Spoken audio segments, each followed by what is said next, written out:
Yo,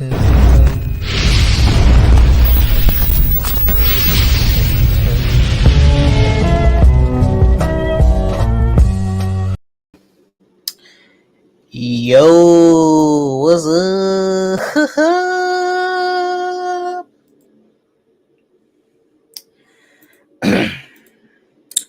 What's up, everybody?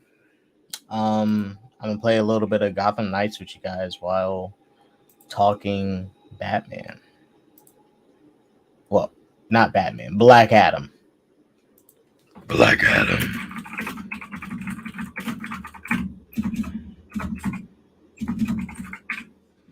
Black Adam.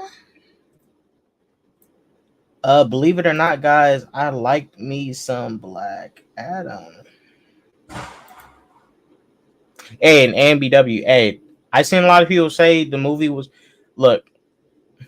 Oh, if you want the link to come on and talk about it, you can. Let me put it in the chat real quick for you.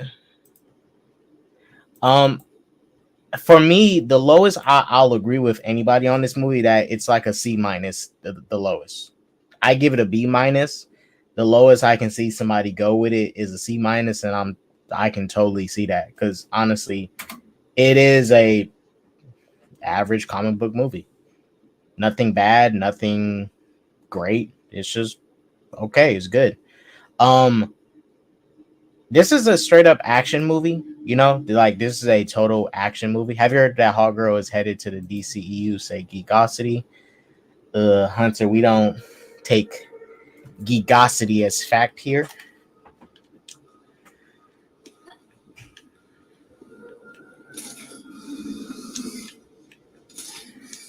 Yeah, we don't listen to Geekosity much here.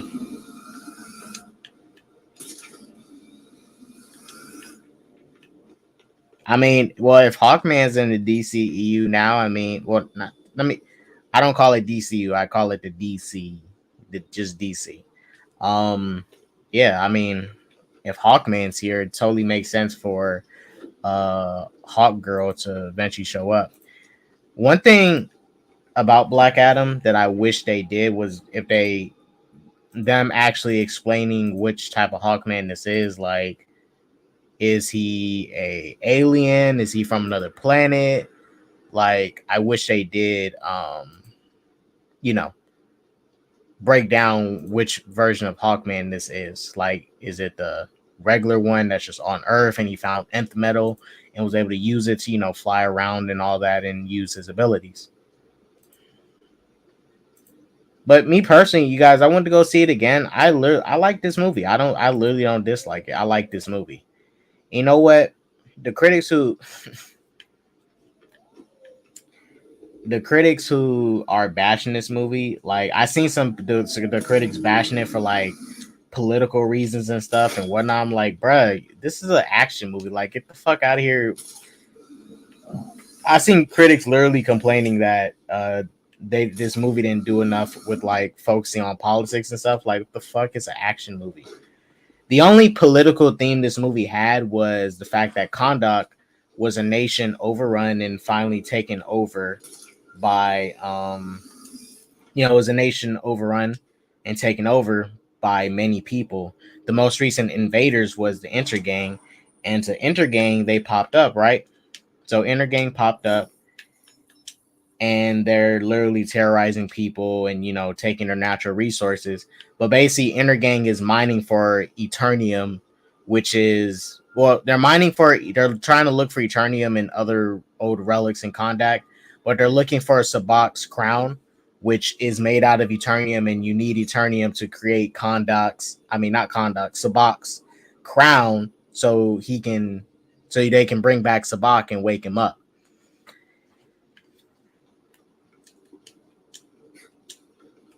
And the only political thing about this movie was like the slavery aspect about it, slavery and the fact of, nations coming into other places, invading people's, homes, taking their resources, trying to strip away their culture, all that. Like, that's the only political stuff that was in here. And it was heavily throughout the movie, but not heavy to the point where it's like spoon feeding. Like, it actually worked with the theme of the movie. You know, Black Adam was literally a slave, liberated himself, and is now a free man. But in this case, and even though it wasn't much of a twist, but if to those of you that wasn't really paying attention to the trailer, they tweaked Black Adam's origin. Like they tweaked the origin.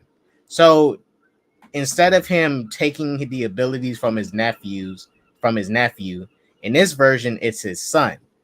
But in this version, his son sees that his dad was going to die, and he willingly gave the Rock, Tef Adam, his powers, and then he died after he gave his powers away to his dad because he wanted to save him from dying.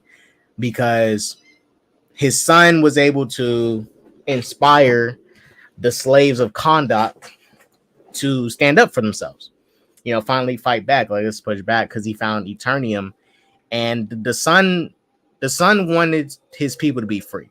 He wanted his people to be free, and so the son was literally like, you know, having people rise up and fight back and, you know, push back. The champions, which is the wizard from Shazam, and the other wizards, they see the son like, yo, let's make this kid our champion. So they give him the powers of Shazam. He said the name, got the powers, and is out, you know, liberating people, helping them. The king, the evil king, I forgot his name. It was like Anut. It was Anut. His name was Anut. The king, Anut. He was going to he decided to take away. No, Anut is the son. Let me see what the king's name was. I forgot the king's name.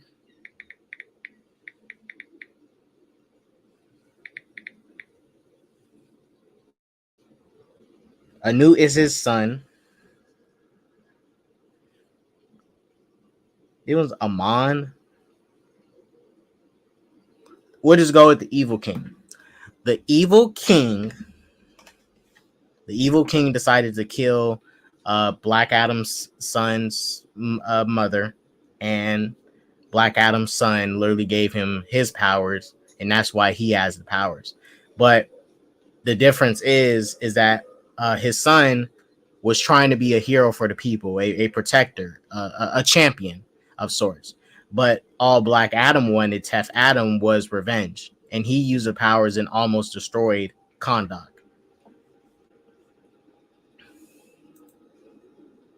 That is true, Kimani. And what I like about the humor in this movie, was that they handled it like Wesley Snipes in Blade 1.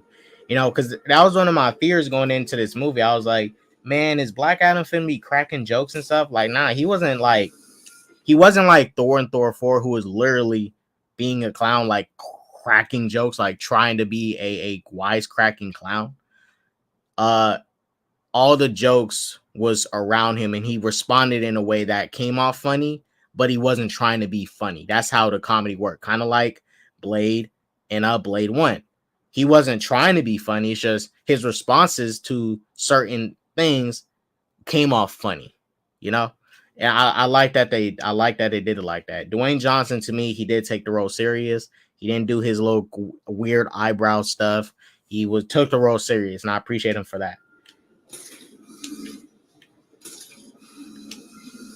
Now, look, you know, if I had to get into some of my personal issues with the movie real quick, shoot. What issues can I name off the top of my head? Okay, one issue I did have, Atom Smasher. I liked Atom Smasher, the character. I wish he did more action wise. He was like straight up a rookie in this movie. Like, this was his first time on the team. He is the nephew of the previous Atom Smasher and inherited his powers. But in this take, he grows. He doesn't shrink like his uncle. So I liked him as a character. I liked the little romance they was trying to set up with him and Cyclone. It's just that when it came to the action, he was still kind of lacking. But I like his suit. I like him as a character. I do want to see more of him in the future JSA movies if they do them. But he was in. Black Adam fucked his ass up pretty quick. He one-shotted him, uppercutted him, and knocked his ass out.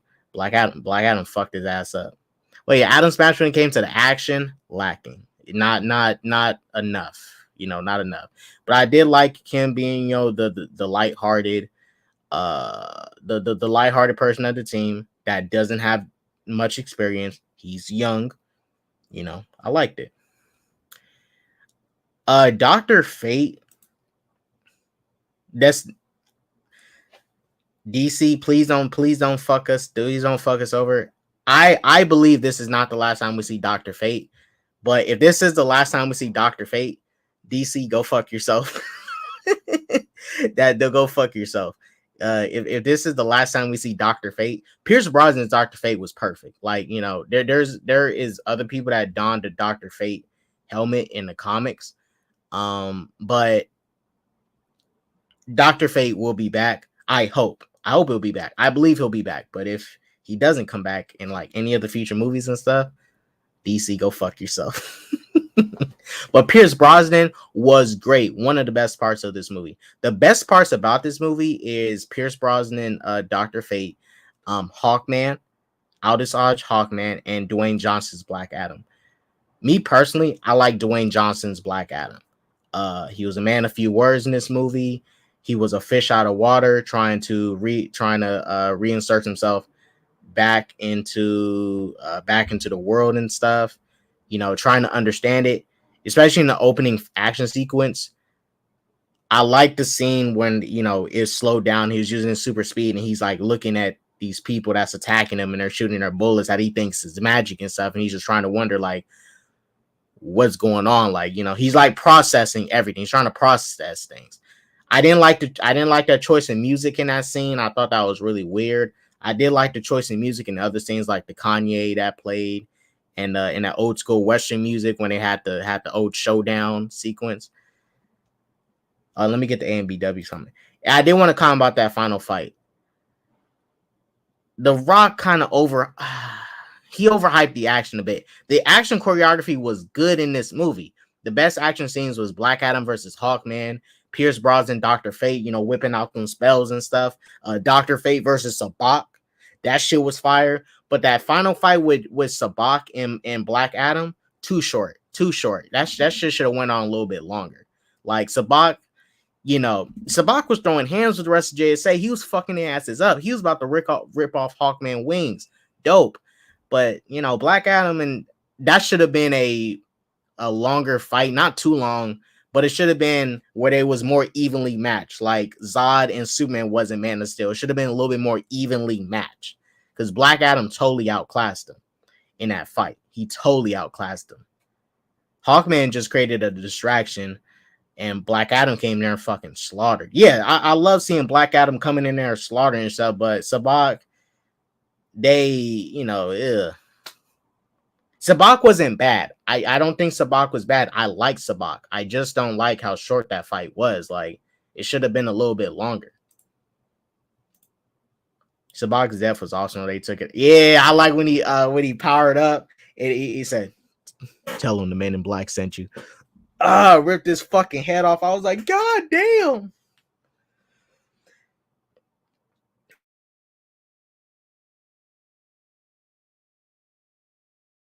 What's up, Kansha? MSK, if you want to join real quick so we can talk, if you are you done with your stream? If you want to hop in and join real quick and chat, because I'm not going to go too long because I'm going to drop a spoiler review. Will be good to have someone to bounce off of. I'm going to send you a link real quick, you dirty stank bitch.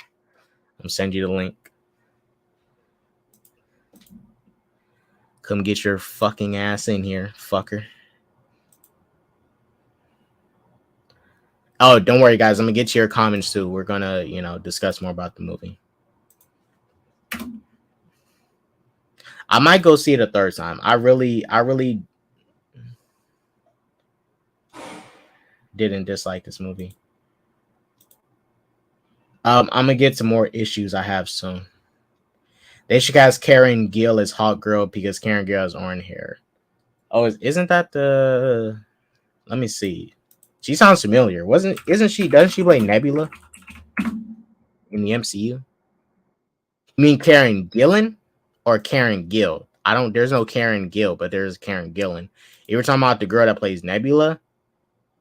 I don't know if she can be in the MC. Well, I don't know if she can be in DC because she has her contract for the MCU right now. I don't know how long they're going to use Nebula as a character, but if she could come, personally, yeah, she got orange hair, but like, I don't know. I don't think she. I don't think she got the body for Hot Girl. Because Hot Girl got that brown skin. Hot Girl looks like a Hispanic chick. Hot Girl got that Hispanic look. Like she looks Hispanic. Got that orange hair. You need to cast a Hispanic woman for Hot Girl. Cast a Hispanic woman with with a fit body. Kiddos, you think Gotham Knights game is better than the Avengers game? Black Adam and give. Oh, this is way better than the Avengers game so far. So far, this is way better than the Avengers game. Way better.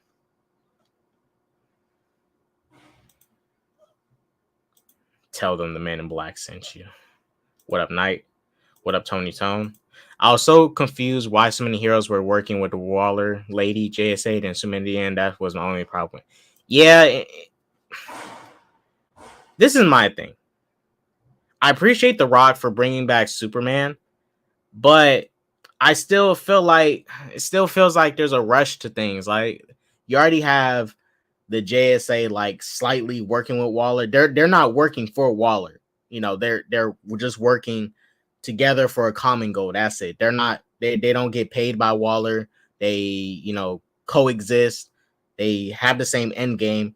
They just don't really mess with each other on that certain level. Yes, I'm glad Superman's back, but Waller calling in Superman like that, you would think Superman would just come on his own and go like, yo, Black Adam, we need to talk.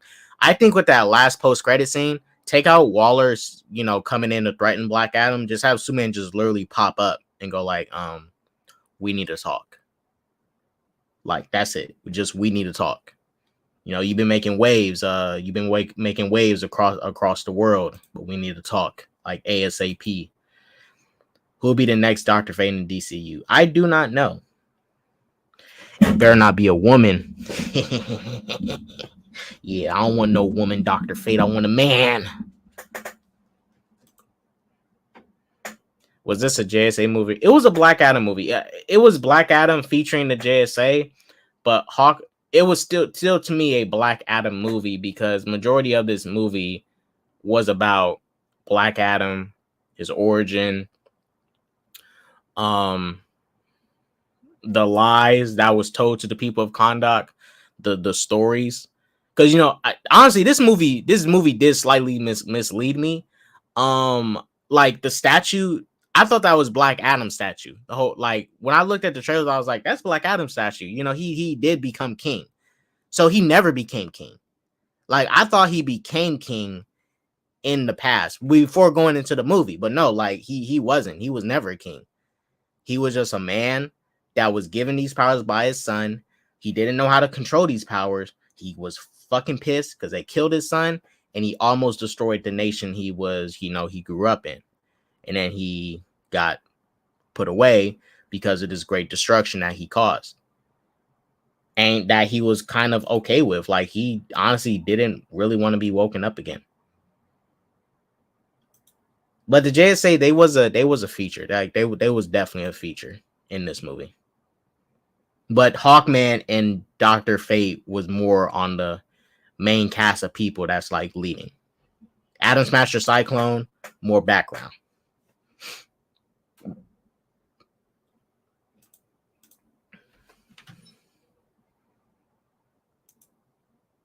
Yeah, that death like kind of got to me. Dr. Fate, when I was like, damn. And then he went out like a G though. He didn't want Hawkman to go. Like Hawkman and Dr. Fate's dynamic, their relationship, I liked it. Their friendship, you can see the bond about the between these two people that have been fighting for a long time together. You can see that bond. They are talking about making a sequel. It won't take long by director for Black Adam. What up, Akansha? Sabak's death was awesome. They took it there. Yep. Hawkman was getting Sabak in the beginning though. He was getting up in there, whipped out that axe. Hawkman was getting it. That's fine, Akansha. That's fine. That line is so funny. The Men in Black sent you. The Men in Black sent you. I don't know what my new Twitter account will be.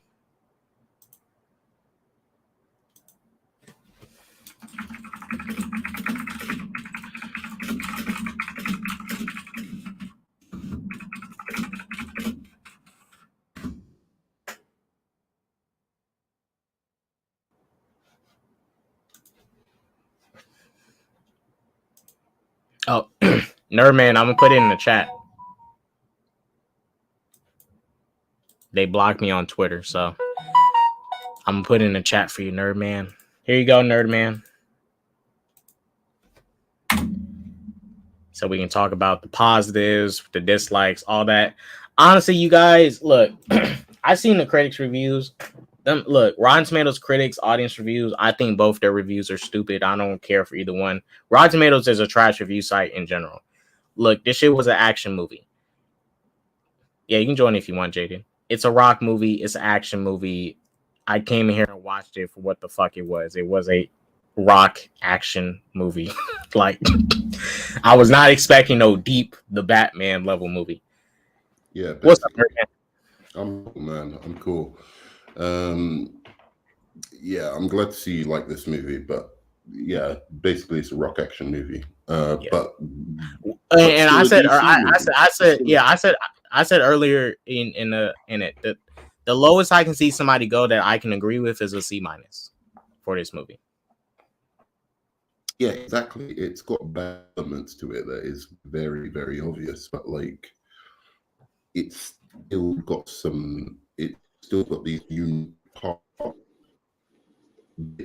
I don't think I've ever seen any other of a superhero movie, so it's not like Morbius or something like that. You know what I mean? Where Morbius was just like it entirely copied, a bunch of movies and did it worse. Yeah. This one, like, actually, it took elements. You could see like the honestly, I think this took more inspiration from just action movies in general, not really comic book movies, just action movies in general. Like it literally, you said in your review, it felt like like a 80s, 90s action movie.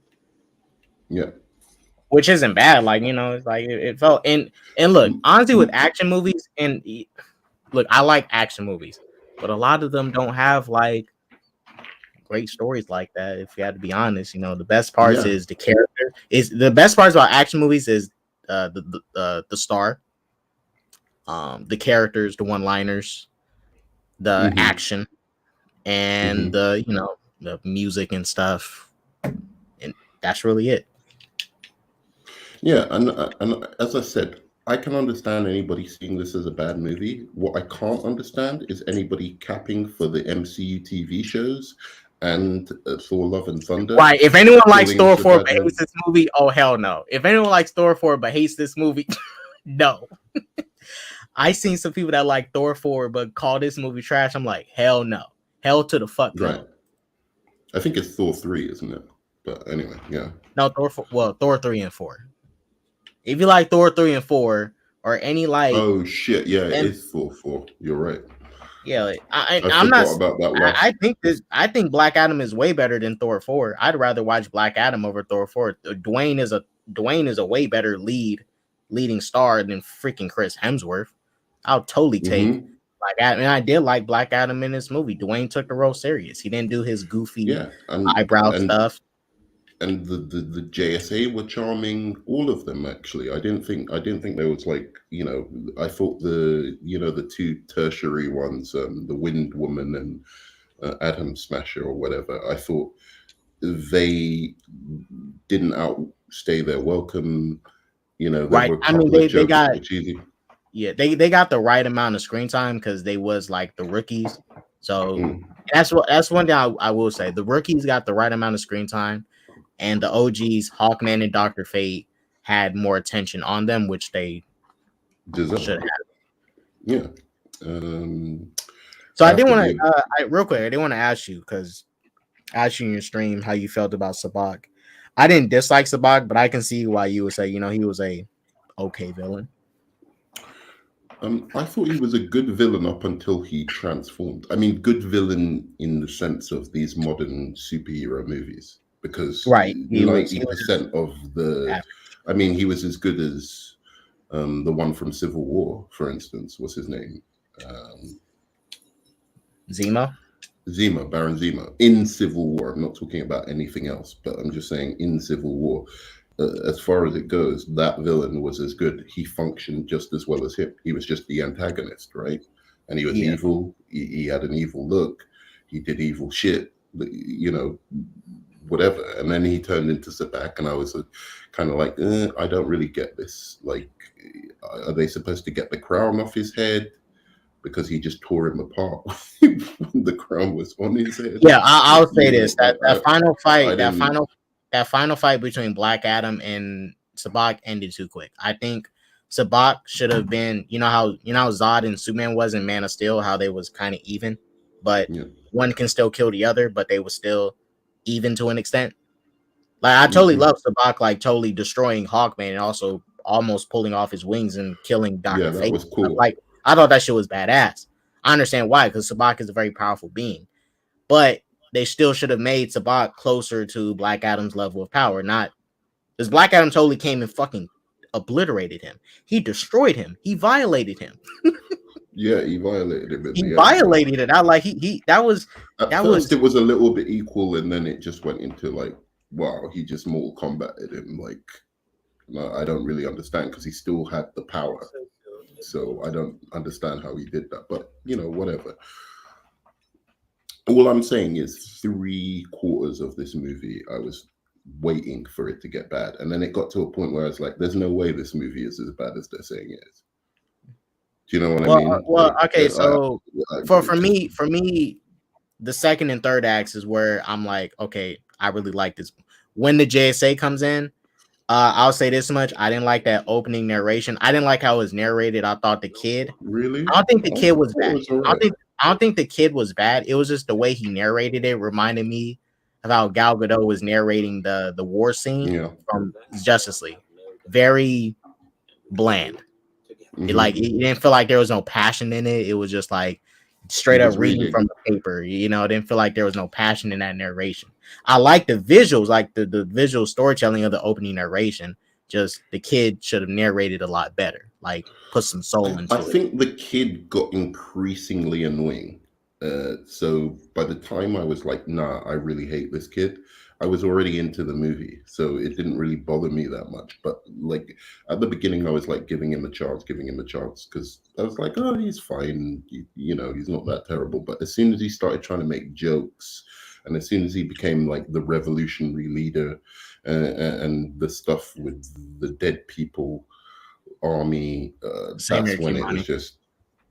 when it just went overboard for me. What did he say? He said his issue was that it should have been longer. I don't want to say too long, but I walked out wanting more. Literally walked out. Which is a good thing. Yeah, like it. And when I say more story, not that. Like I'm okay with the story. The story is not really my issue. Like, yeah, he definitely could have got a better writer to give us something deeper and more thought provoking. But for me personally, The Rock, he couldn't have done it. If they had to try to make it deep, he wouldn't have been capable of it. So I just think he balanced it just right, where there was enough. I guess this a little bit more time focused in the past. Yeah, because I was really messing with the stuff going on in the past. Like, I like that his son was a person that inspired people to stand up and finally fight back for themselves. Like, I wanted to see a little bit more of that. A little bit more of that backstory. I got the backstory. I like the kid in that story much more. I feel like they should have swapped kids, if anything. You know what I mean? Like keep that kid in the back story, and the kid that really needs to be part of the main story, have that, kid who was in the past be him, because he was much more charming, way more charming. Okay, here comes a jaded fanboy. I already saw the beginning of your thing. But at least you're consistent, Jaded, because you're saying that all those movies are bad. And if you don't like those movies, like Morbius and Thor: Love and Thunder and all of that kind of shit, and even Doctor Strange, then I can at least understand you not liking this movie. But people who are like trying to cap for one and then trying to say this is terrible, I think that's bullshit. Yeah. Can you hear me? Because I'm not sure if my mic is working. We can hear you. Oh, okay. Because I can't get my camera to work for some reason. But yeah, there was. I don't like. I have to agree with you, Nerd Man, on the excuses people have for not liking this movie. Like, I have my reasons for not liking this movie, but at least I'm sorry that they're so weak in their criticism of this movie. Like, my one person's criticism was, a popular criticism is, we've seen this trope of a sympathetic villain done a dozen times before. I go, well, yeah, okay, but was this version of the trope done well? Right. Like that trope literally in almost. That's not important. Yeah, that trope, sympathetic villains, is probably in like 99. That's what their whole criticism is. It's like, this has been done in this movie before, but was it done well? But was it done well? Yeah, okay, it's been done a dozen times before, but the other dozen times that it's been done were mediocre to average at best. So because this was doing a trope that's been done before. So what? What did it add a new twist? Did it do it in an interesting way? For some reason, that's not a part of the. They kind of omit that part because then it invalidates their criticism. Mm-hmm. But what was your general experience? Because again, I just watched it again, just on on Zovision or whatever. And again, I felt like, I enjoy it. It's not one of my favorite comic book movies of all time.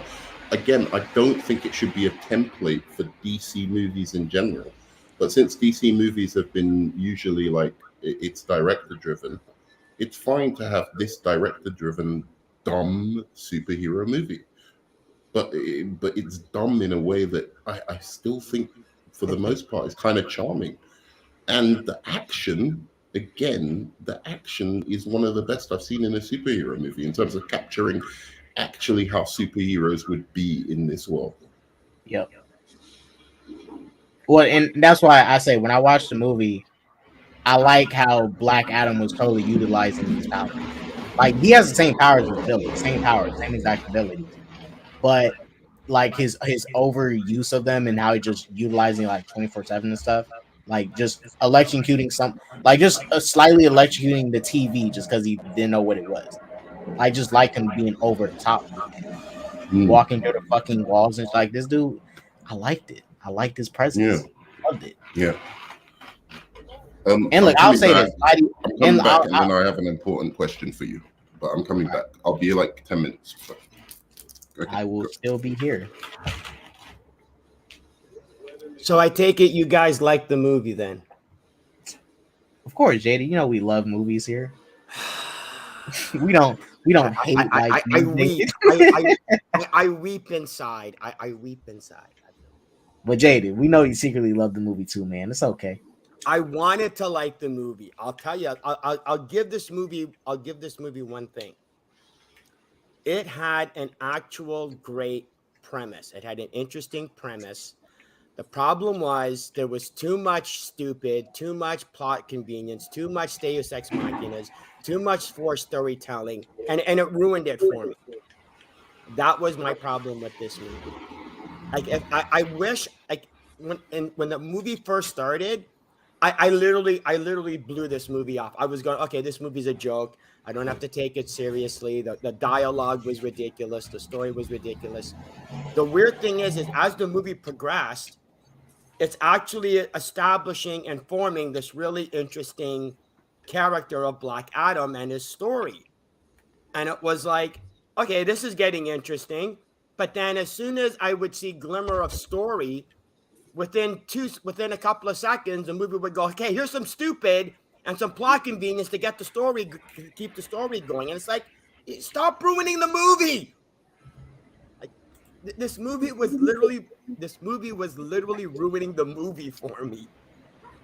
Yeah, and and that's why I say, right, when the Rockisms come into the movie, it does hurt it for me slightly. Like, like I wanted to see more. I wanted them to focus, even though yes, they touched upon all the past moments that's important, showing him get sealed, showing how he got the abilities, showing the lie that was formed to the people, and they thought Tef Adam was the champion when he really wasn't.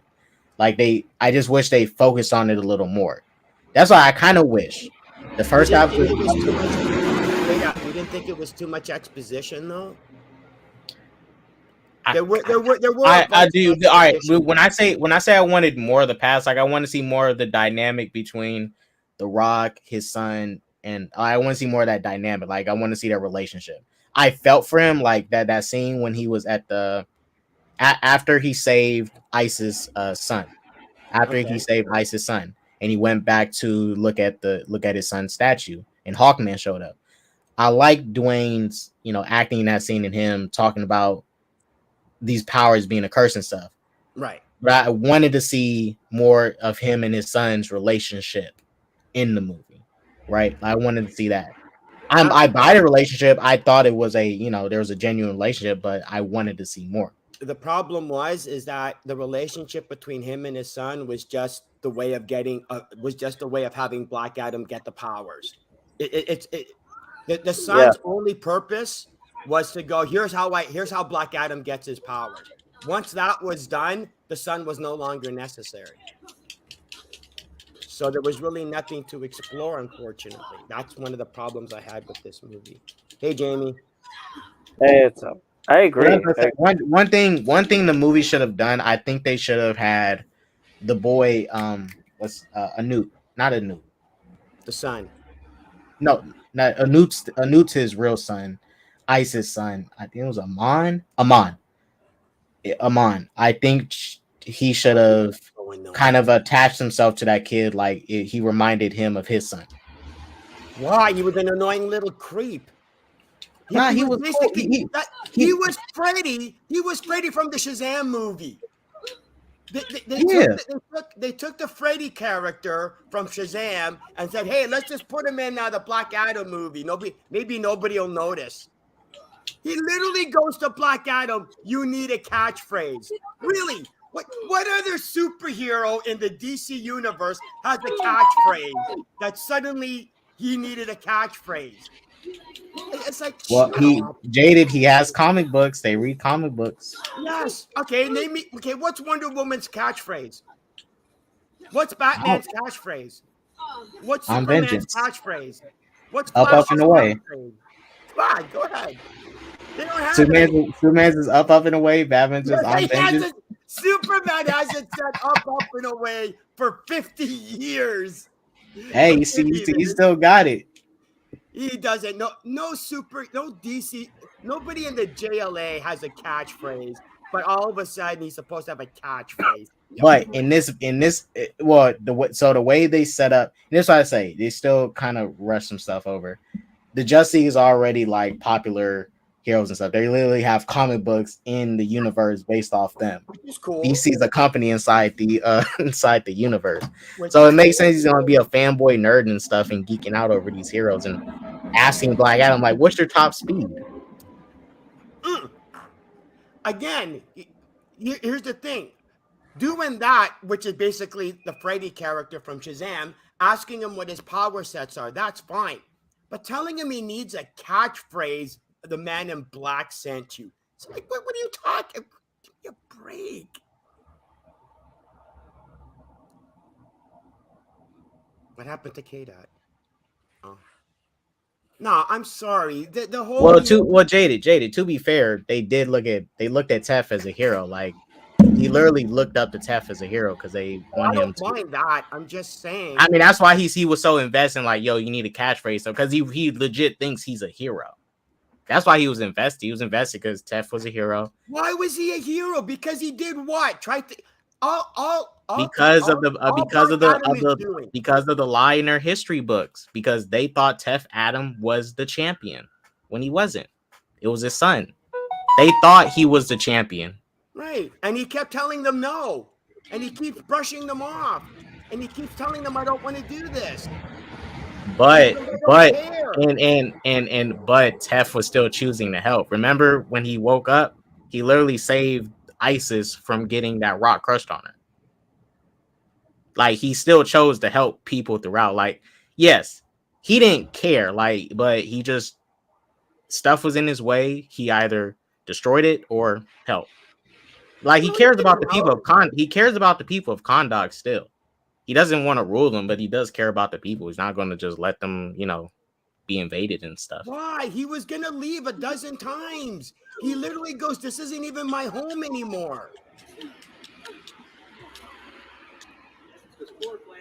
That's my problem. It's keeping him in the city to fight Intergang is like supposed to be what he's supposed to do, but they go out of their way to go that he doesn't want to do this anyway, and he doesn't care. And it's like, leave. For the love of God, leave. Anytime he wants, he could leave, but he just doesn't leave because Jada, he was saying it wasn't his home because that wasn't his. Yes, that's the place where he was at, but everything was different. It's 5,000 years later. It's not exactly his home anymore. Right. He has no connection anymore to this place. But it's still Kondak. Like, regardless, it's still Kondak. I agree, but I'm just saying is that the movie doesn't have Black Adam's character care about the city and its citizens. It's because he cares about the kid for some reason. Because the kid says you need to have your kids on a lunch box. He's like, I don't need my lunch in a box. Okay. Well, okay. All right. We gotta look at Tef Adams' past in the movie. He wasn't. All right. He didn't care about being a hero. He even told his son, like, just keep your head down and live, survive. Yeah, that's all you need to do. The graveyards are full of heroes. But none of that doesn't take away that he didn't, him where he's at is Black Adam now is all due to his son being killed. If his son was never killed off, he wouldn't be the way he was. Like was completely enraged. Because he still cares, regardless of anything, he still cares about Kondak. He was just not brave enough, like his son, to stand up and actually revolt and fight back against these foreign invaders. That's because he got the power of Shazam from the wizards. No, but Jaded, before the powers, the son stood up to the slavers. Yeah, and it was gonna get his head chopped off, but then the wizards just magically disappeared him. Right, but he still stood up to him. That meant something to the people, regardless of if he had powers or not. Him standing up for himself and doing something that everybody else wasn't doing. They was all inspired by it. Putting his hand up into a triangle, that's all he was doing. Yes. Jada, it doesn't take a lot to get people inspired to fight back. I mean, shit, we saw slave revolts, Nat Turner and stuff. Harriet Tubman, she really didn't permanently fix nothing. But her in the real life, she did. Hold on, what she did in the movie and what she did in real life are two different things. So they couldn't really. I didn't watch the movie, so. Well, neither did I. But I read this. I read her story, and Harriet Tubman did a lot. She just didn't go up to people and put her hands in a triangle and go, you know what, rebel against slavery or whatever. But it's what I'm saying is it's always those little things that start. It's always those little things that help these movements begin. I agree. Because nowhere in the movie does say he doesn't care about children. What the movie sets up is the Tef Adam is the hero that Kondak was not supposed to have that, you know, they're stuck with. They ended up with. Yeah, The hero, the champion was supposed and then as to soon be as he the son. does that, the Wizards imprisoned him. Why didn't Yeah, the Wizards? because he almost But destroyed. hey, Because he almost destroyed Kondak. Jaded, I found a plot hole that I bet you didn't see. Oh, I bet you I did. I just didn't cover it. I bet you didn't. Why the fuck would the Wizards go put on his tomb, "This is the champion" and Oh blah yeah, blah I blah? did. Oh my god, this with one of the I didn't understand that. I don't know ever. why that was there. They entomb him and they have the key to free him written on top of his tomb. Brilliant plan. Brilliant. No, but also, why would they even put that message there? Why That would they like put he the was a message champion when there? he wasn't a champion at all. He was a guy. Yeah, but I'll say this. Look, And well, I'm not going to Nerdman. cap. I'm not But going to cap for Nerdman, this. before you Yeah, go on, wasn't it convenient how Black Adam happened to be imprisoned in the same place that the crown was hidden? What wasn't that convenient? Yeah, I mean, but like, come on, that's just So that movie way you fucking can shit. steal the crown and free Black Adam all at the same time. Yeah, but that's just movie shit. That's McGovern shit. You know, Yes. that's fine. I don't really have a problem with that. Let me ask you this. Look, I'm not going to cap for this movie. This is a bad movie that I enjoyed. And I kind of understand the critic's point of view, except, as I said, when they're capping for Thor, Love and Thunder and all of that kind of shit. But tell me this, truthfully, honestly, each one of you, do you believe that if Captain Marvel came out last week and this came out this week, that Captain Marvel would have got a higher grade than this? Yeah. Captain Marvel would have got a higher grade. The MCU Captain Marvel? Yeah. And it came out. Let's say even worse. This came out this week, and Captain Marvel came out next week. Would it have got a higher grade than this? Yeah. Oh, who knows? Who knows? With the general audience. Come on, man. They don't have any. These they have infiltrated the fucking critics, man. Yeah, like there's no doubt about it in my mind, because this movie, as I said, for a comic book movie, if you rank it against comic book movies, it fares pretty well. It's not the best. You know, it's not Batman Returns. It's not Superman 78. It's not Dark Knight. It's not Wonder Woman. It's not any of those. Or Civil War. Watchmen, V for Vendetta. Nerdman. Any of those. The biggest problem with this movie for the critics and for the general audience is that it didn't say Marvel Studios at the beginning of this movie. Right. If this movie, if Black Adam had the Marvel Studios production logo at the beginning of this movie, the critics would have loved it. Absolutely. Yeah. Wait, no, hang on. Wait, because in 2019, hey, MBW, how you doing, buddy? He's not the champion. The lie is that he's read a lot of city out of rage and not being earned. Well, that is a lie too. The lie is also that he was the champion. Well, hang on. In 2019, what you're saying isn't necessarily true, because in 2019, Shazam, Captain Marvel came out like 2 weeks apart, and Shazam got better reviews. Yeah, but you can't deny Shazam.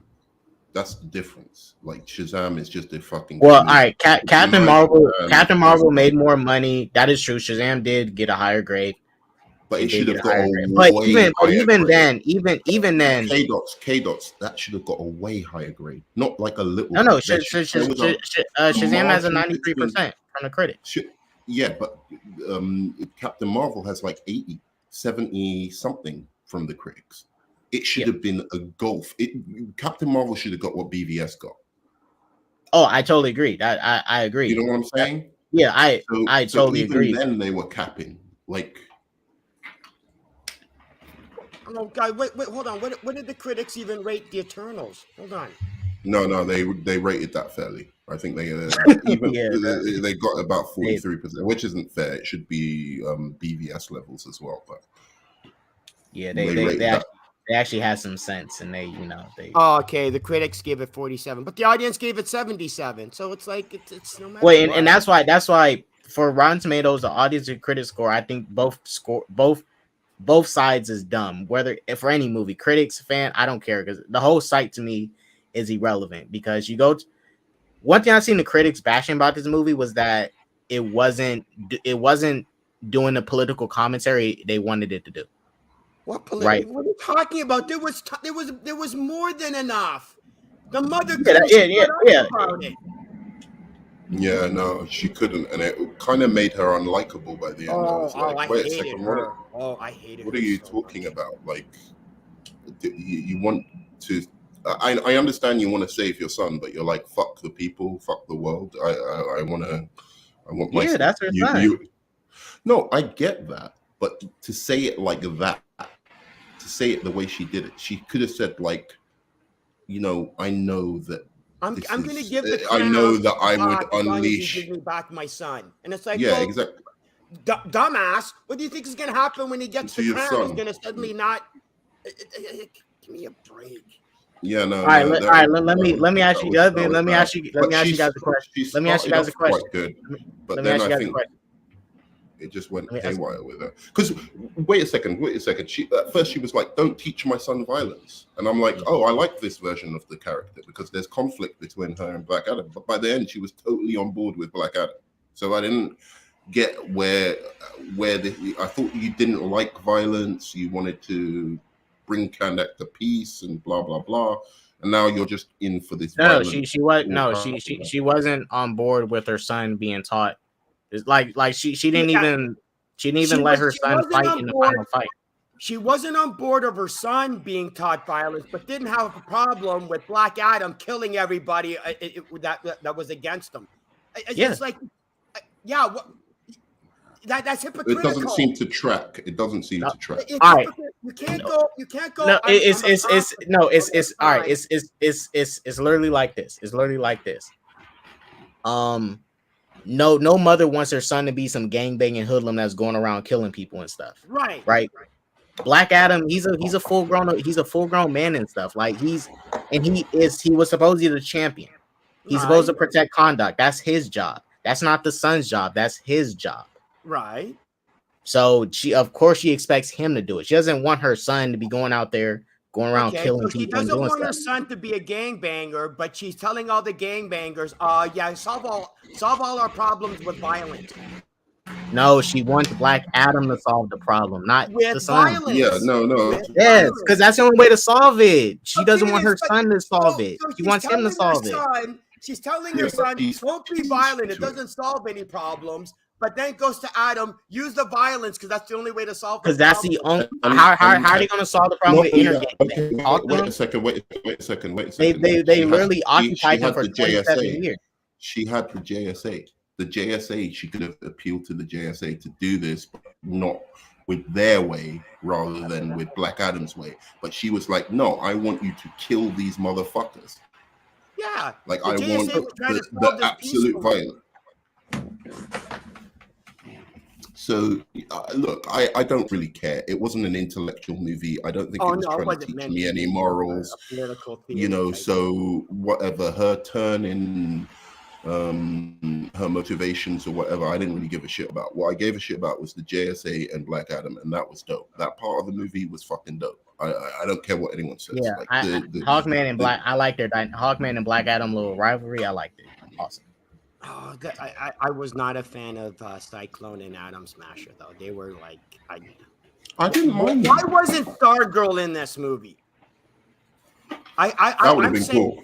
I would have said, as far as I'm concerned, get rid of Cyclone because I don't even know who she is, and you could have easily incorporated Stargirl because I mean you can't get Starman. I look, Jada, I agree. Stargirl should have been in it, but the reason they gave that they didn't do it, I don't know why, but so when they use one character over here, they can't use them here at the same time. So since Stargirl's in her show, it's illegal shit. Like they can't. So since Stargirl's having her show, they can't use her in this movie right now for some odd reason. I don't know. They need to stop that, and yeah, they do because you can't. Because again, Stargirl's an interesting character, and she's not that bad. And it was like, she deserves to be in the JSA more than Adam Smasher, who somehow inherited the powers from his uncle. How does that work? I don't know, but he just apparently inherited it. Apparently Genetics in his will or something. Okay, so do you guys think that Black Adam will eventually end up fighting Shazam down the line? Nope. I No, mean, don't think. I I I don't think. I hope.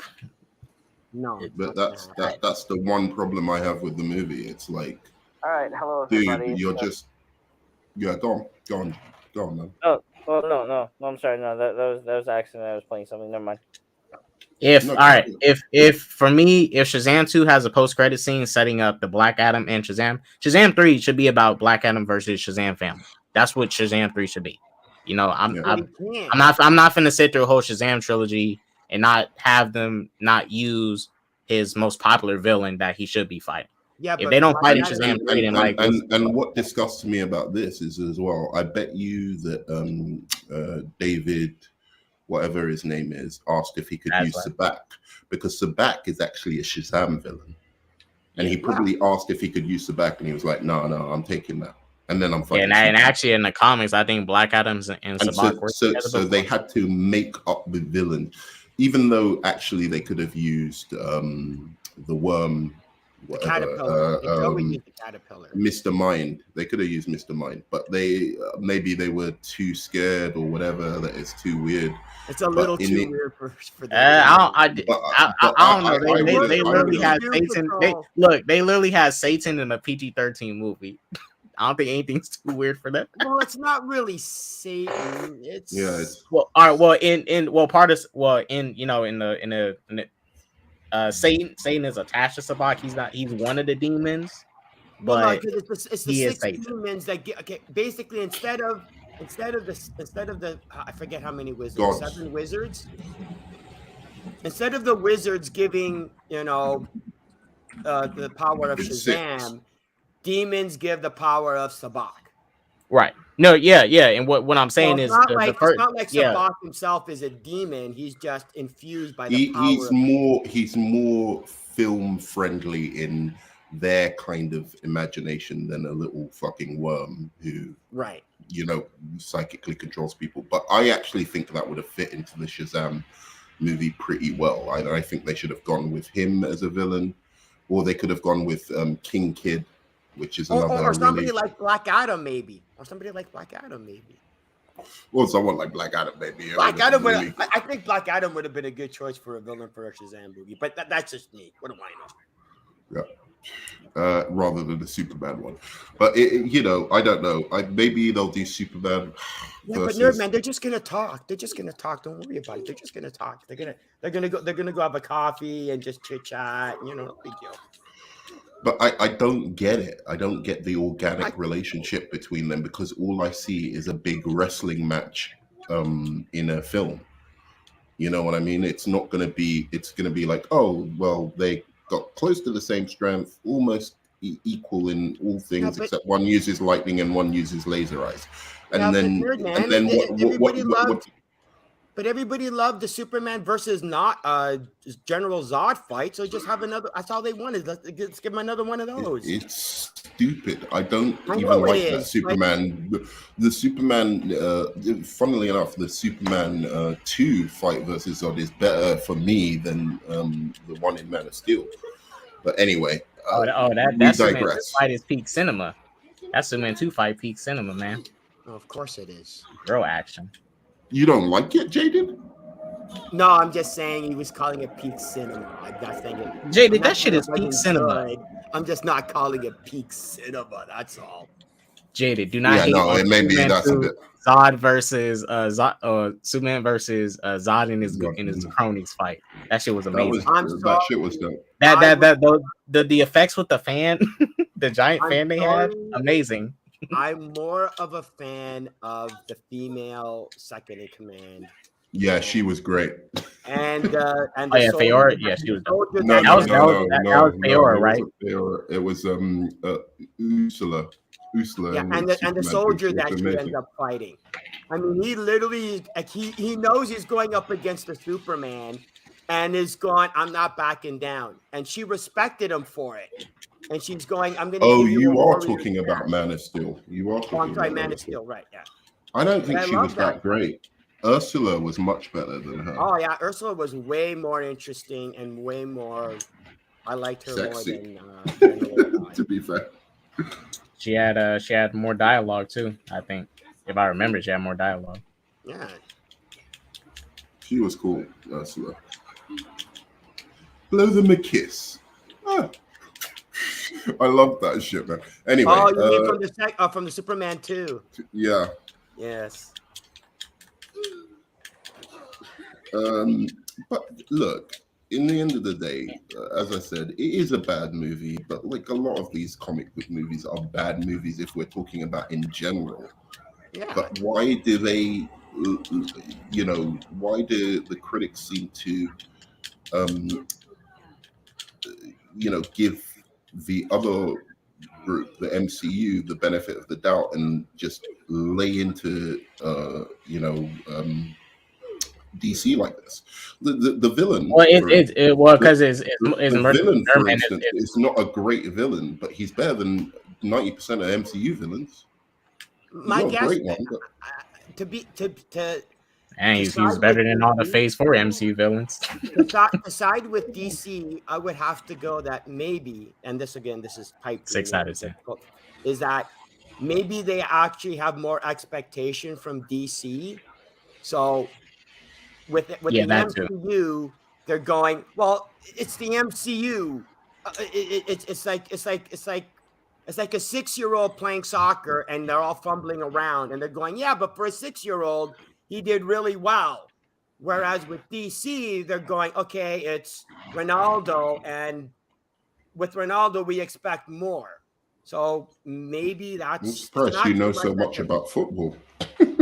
Yeah, and that's why Jade is not incorrect about that. Jade, you're not. I'm not saying you're I'm saying you're correct about that, because when I saw when BVS was coming out the same year as Civil War, I had higher expectations for BVS, like higher expectations than Civil War. I was like, oh, yeah. and it was better. Well, all right, no, it was about the same. It was literally about the same. It was literally. I don't know why people are capping so hard. Well, it's because it's Nerdman. It was nonsensical as shit. And then they had that fucking scene in the middle where they weren't even fighting with each other. They were fighting with each other. It was bullshit, man. I was like, dude, are they making quips, joking right in the middle of this big fight? Oh, we're still friends, right? Fuck you. You know what I'm saying? Nerdman, it's personally because this. For me, I was so much more disappointed in BVS and like, you are DC. You are DC. Like, because before that, DC was running the fucking game. Like, we had all the better comic book movies before that. And then when they let fucking Civil War just get that much more clout like that, like, you let these fucking Marvel people win? And all they had to do was just throw fucking Spider-Man in there. He was barely in the fucking movie. I was like, hell no. And no fucking way should Batman and Superman in a live action movie be getting outdone by some low-level Marvel characters. Like, no fucking way. No fucking way. Even if the movie is good, like, even if the movie is like, that's just my expectations. That's my expectation for Batman and Superman. So like, they always dominate. How much better do you think Civil War is than Batman v Superman? Slightly. It's just slightly, but I still think it's better. And the reason I would say it's better is simply because of this. It by the end of the movie, it's not that like, hey, we got to become friends again and team up and do this. Like, by the end of Civil War, like, they fought and they broke up at the end. Yeah, they came back later, but in the end of BVS, they're like, Batman's on this. He's literally trying to kill Superman, and then just one split second, he's like, all right, I want to kill you no more. Let's be friends.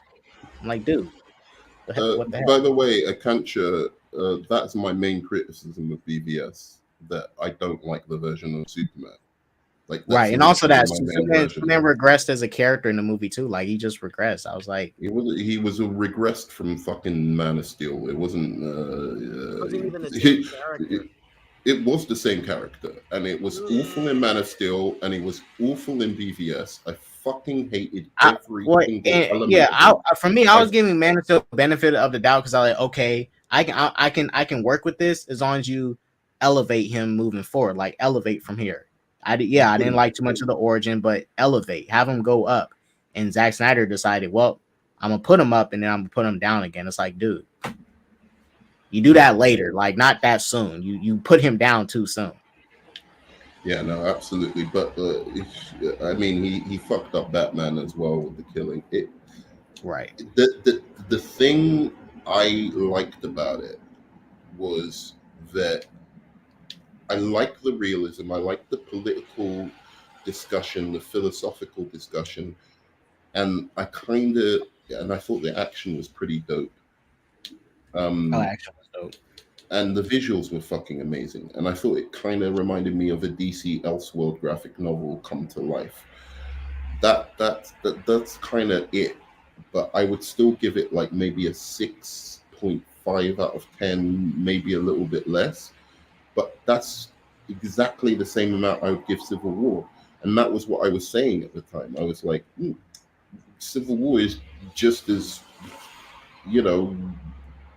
whatever. I don't need to watch Civil War like so many times. I don't go back and go, wow. Yeah. In my opinion, both movies, BVS and Civil War, they're like just as like average as they're like literally just as average, compared to like they're just except for a typical Marvel movie, Civil War is above average.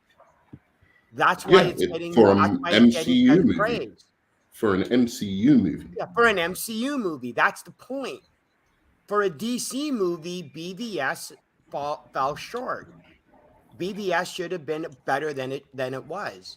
Because I have a lot of people have more expectations from the DC from Warner Brothers. But is that fair on DC? Is that fair on DC? Should you not just judge the movie for what it is, not judge it by how it compares to other DC movies, and then judge another company who are making not as good movies, and then judge them like for instance, you're judging BVS versus Dark Knight and the Batman Returns and Superman. Yes, obviously, because whereas you're judging MCU by what? Iron Man, fucking Avengers. Absolutely. That's completely unfair. Well, okay, because I agree. Nerman. Well, okay, it's like this with Marvel when it comes to live action movies. Really, all they had, let's be real, was Blade and Spider-Man. Like out of all their live action movies before 2008, that was actually like solid Marvel movies. Those first two Blade movies. But they're not comparing them against that. They're comparing. No. Well, that's what I'm trying to get to. What I'm saying. When they got. There's not that much expectations for them in the live action because DC was dominating. Yeah, we had Batman and Robin and some other stuff, but overall, our track record of movies was far superior than what Marvel was producing in general before 2008. I mean, we get Batman. DC has Batman. Marvel has the Daredevil movie. I mean, come on. Right, like it was no it's just that for Marvel to be able to do what they did with the limited resource they have, like not having all their characters, it's like damn. With DC, the reason I have the higher expectation, I don't think it's too unfair. Is like I think it's good that people do like people actually respect and expect a lot of like like you guys are great, like we expect greatness from you. Now I think it is unfair when people see the same flaw in both movies and only they just go like, nah, this one is much worse. And they're like, nah, they're both the same flaw. No, one can be much worse than the other, but they're literally the same flaw. Just call them out for both. Is Baron Zemo a better villain than Lex Luthor? Yes. Wait. He's better than BVS Lex Luthor. Yes, BVS Lex Luthor. You're saying the same? AMBW? Yeah. Absolutely untrue. I hate him. I'm not saying whether you hate him or not. I'm saying is Baron Zemo, like in terms of what they criticized him for.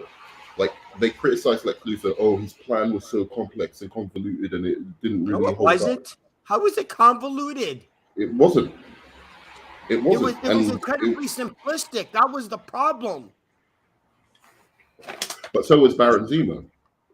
Baron Zemo didn't really have a plan. He was just kind of hoping things fell into place. So was Yeah, Lex but Luthor? Baron Zemo did have a plot convenience to his plan because his plan was by like if certain events did not play out, like Zemo's plan would have fell apart. Yeah, Right. and he had no If they control over didn't whether it react, was. if they didn't react in certain ways to what he was doing, It would have that been irrelevant. he had to telepathically know how Iron Man and fucking Captain America and all of them were going to react to everything he's doing for that plan to make sense. And that's the exact same with Lex Luthor, except Lex Luthor had much more reason to believe that those two would act in the way Superman and Batman would act in the way they acted. He had far more reason to believe that. You can't tell me he didn't. Like, because he was actually, you know, sending Superman all those things to show how Batman was, like, you know, doing all this terrible stuff. And he knew, you know, like Bruce Wayne, whatever, how he was paranoid about fucking Superman for obvious reasons. So it made much more sense. Whereas there's no reason to believe Captain America and Iron Man would have acted in the way they did. Absolutely zero. Yeah, I agree with that. Yeah, like Nerman, I agree. Both plans are super. They're the plans that are super fucking convenient as shit. Like so much stuff. Like they literally have to be omnipotent in order for this plan to actually work the way They it have needs to to be work. Dr. Fate and have precognition to go. They got to be God level and stuff. Now it's for me when I look at Zemo and Lex Luthor, it's down to which performance do I think is better. I think Zemo's was better. When I look at Jesse Eisenberg's Zemo Lex didn't Luthor, have a performance. when I look at Jesse Zemo had Eisenberg's no Lex Luthor, I was like, personality. it's not even Lex Luthor. It's some weird. No, but wait a second. Zemo didn't. That's unfair. That's unfair because Zemo didn't have a performance. I had the same argument with Philosophical Pickle over Wonder Woman 1 and Man of Steel with Henry Cavill and Gal Gadot. Now, you can say Gal Gadot is a terrible actress. I probably agree with you, like for the most part. Oh, she had a better performance than Henry in the Man of Steel. Because look, I sent him a scene. Wait a minute, I didn't pay attention to Gal Gadot's acting because I was too busy looking at her legs, so I wouldn't know. Yeah, okay, fair enough. But the thing is, I sent him a scene and I said, find me a better scene. And I don't even think the scene is good. I just think it's okay. Like when she confronts the generals, you know, about, you know, she basically confronts the general. Why aren't you fighting with your people in my world? We fight along our soldiers, blah, blah, blah. Right? And I was like, find me a scene in Man of Steel where Henry Cavill does as good acting as that, or has a moment like that. And the fact is, you can't find that scene. It's impossible to find that scene because it doesn't exist, because there's no fucking performance, because Zack Snyder didn't give him a chance to have that performance. All right, Nerman, I'll tell you what it is. You see what I'm saying? Baron Zemo, you can't say that. That's completely unfair. He didn't have any opportunity to even have that kind of performance. Right, but nothing. And that actor's a great actor, by the way. I like. But Nerman, in the case of if Jesse Eisenberg, I understand he's based off that birthright, Superman birthright, Lex or whatever that shit is. Yep. Look, that's fine and all, but this Lex we got was too annoying for me. Too annoying. Yeah, because when I look at Lex Luthor, right, Jesse Eisenberg is a twink. Like, you know, he's a fucking twink. I can't take this dude serious. He's a twink. He can't even stand up confident and talk in front of a crowd of people without fidgeting, and like that's not Lex Luthor to me. Yeah, I'm not saying he has to be no manly man, but he was barely a Lex Luthor. He was something. He was totally something else. Nerdman, if it's a choice between a mediocre performance by Baron Zemo or a ridiculous performance by Lex Luthor, I agree, Ray. I'm gonna pick the mediocre character because at least, yes, it's mediocre, but at least it wasn't annoying and it wasn't grating on my nerves. That's the thing. It's like Yes, Baron Zemo, the actor, wasn't given much to perform with. He was passable. He was mediocre. But I'd rather mediocre than annoying. Agreed. See, the problem is with what you're saying there is he was meant to be annoying. So it's was not the what? performance. He was meant to be annoying. It was Yes, and designed it was, that way. and that was getting on Because my do you know nerves. what? Some people who are villains are meant to be annoying. Or some people who are villains are actually annoying. Yes, but You know what I'm not saying? Lex. It's But not Lex Luthor. Not Lex who Luthor. Yeah, told you Lex that? Luthor not supposed to be like he's supposed to be annoying to Superman, but Wait. Lex Luthor he's so like damn, Lex is badass, like shit. Yeah, he's a villain, but you know when I Who see told Lex you do that? something, I'm like, damn, that's badass. He just won up Superman. Wow. Lex Luthor has always been not annoying, but has always been petty. But not a man child. But not a man child. And He's he a was man child. in this movie. He is a fucking man child in the No, comics. he's not. Yes, Not, he not, is. that, not like that. Lex Luthor is a ruler of industry. Nerd man. Lex Luthor will stand literally in front of Superman, he'll say something like, "You are a baby back bitch," and have a smug face and not even back down. He knows Superman is not going to do That's nothing. what he did in that movie. That's what he did in this movie. But that wimpy Lex, he cannot command that. He's not the type to be able to command Superman to do that. Now, if it was the Lex Luthor from those Reeves movies, or even Smallville Lex Luthor, I totally understand that. Those Lexes could definitely command Superman and make him bow down. Wait, the Lex Luthor from the original Superman movies was a fucking dweeb as well. Like they're all like fucking intellectual. He's basically a fucking genius child. That's what he is. He's like a child who has a genius intellect. Would you agree with that for animated series, Lex? Because he wasn't. No. I believe that was way superior. That's that's what I wanted in the movie. That's what we should have got. We should have got, not saying the exact same version. We should have got a Lex like that, like not a wimp, a strong, confident Lex. Like one, like it's little things in BVS, but him standing in front of that crowd and literally not being able to say a full sentence without turning his head and cowering away. No, but that's because his mind works so fast in that movie. His mind works so fast that he can't keep up with it, even speaking. Why didn't you like the Superman in Man of Steel?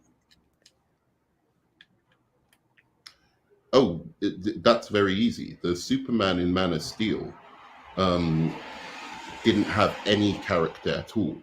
They didn't. It's not like they took the character of Superman and then it wasn't like they didn't take the character of Superman and add things that aren't necessarily there in the comics, but add things that give him a distinct character and motivation. They just took all character out of Superman and made him literally just his powers. He was saying things that any generic hero could have said.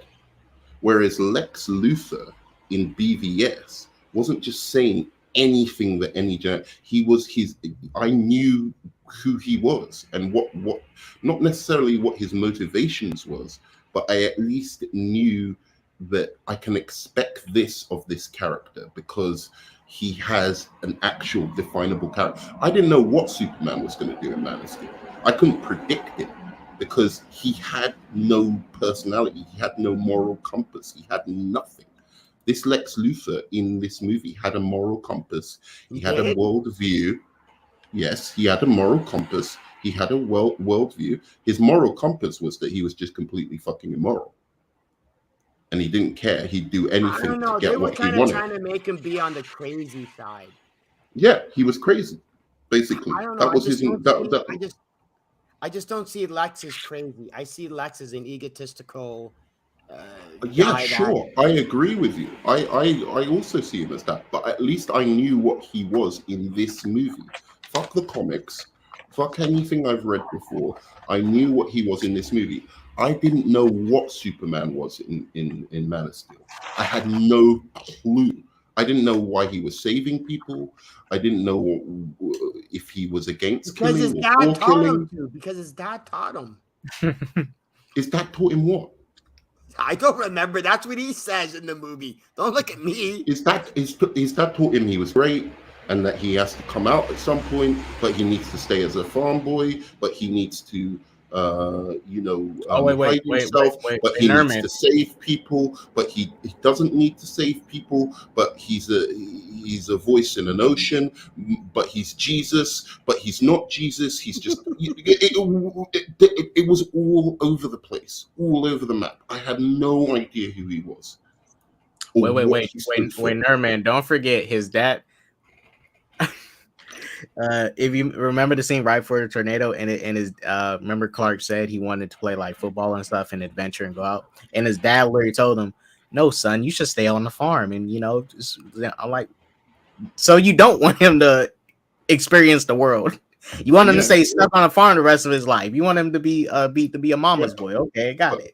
But then he was like, "Oh, you're going to be the answer to the world's issues and problems." At one point, right? But then he was like, "Then I just want you to be a farm boy." But then what do you want from this kid? No wonder he was so fucked up, and no wonder he had no personality. No wonder. It's like. So he was so Nerdman. He was playing what the character was in the movie. So he was doing a great job. Oh, I don't blame Henry Cavill. I'm not saying I blame Henry Cavill. What I blame Henry Cavill for was in BVS, maybe, because from everything I've heard, Zack Snyder literally, talks to the if Ray Fisher, right, who is a fucking nobody, could have had influence on how Zack Snyder presented Cyborg, which he clearly did, then fucking Henry Cavill, who is playing Superman, who was also already like somewhat of a star, surely could have had some influence on how he played Superman. And he didn't. He basically just let Zack Snyder go with whatever he fucking wanted. Well, and BVS was bullshit because of it. Right, and Nerdman, I'm not like, look, we got Superman back, right? And I don't, like I said, I don't care if it was Henry or not. No, we don't know if we got Superman back. We just got Superman for a cameo. Well, for a cameo. We don't know if he's back. For a cameo. But when Nerdman said that, and like it totally makes sense. This is how I always felt. Henry Cavill cares more about, which is fine, I'm not saying. But he has more love for the money than he does have to play Superman, like he claimed, supposedly. Because y'all was saying that bullshit. The cape's in the closet. I'm ready to put it on whenever. Well, why don't you put on the fucking cape then? Because the only reason he's back is because whatever new deal they made and he has a new Superman movie coming, whatever new deal they made, which ensured him probably more money, is the reason he came back. He didn't come back because he loves Superman. He came back because of the money. It's a job. It's a job for him. Right. Yeah. Which is why I'm not saying he can't, but it's like, if you really love something, money's not going to stop you from something you love. Just saying. Exactly. He could have come back for Man of Steel 2 for less money like they were offering him, then he could have got more money when Man of Steel 2 was good. But he didn't. Not everybody's Ryan Reynolds. Not everybody's Ryan Reynolds. Or Wesley Snipes. Not everybody's Wesley Snipes or Ryan Reynolds. Come on. In any case, I mean, look, even the Flash actor, Ezra Miller, right, who everyone, he came to do a cameo. Are you really going to bring up Ezra Miller? Hey, no, Jaden, he's the best example. He's a good example. Okay. That's a good example to use. No, because he clearly had more passion for Flash than what's his name, Cavill had for Superman. Like, because at least he reached out. Do you remember this? He reached out to the comic book writer, and they wrote a script together for the Flash movie because they thought that they were making the Flash too goofy. He thought, you can see that this guy has a serious, even though he's a fucked up individual in the head, like clearly, that he had a lot of passion for the Flash, and everyone criticizes him. I don't know why people love Henry Cavill so much. Like, and this is coming from someone who actually liked him in the Justice League movie. He was like my 4th favorite character in the Justice League movie.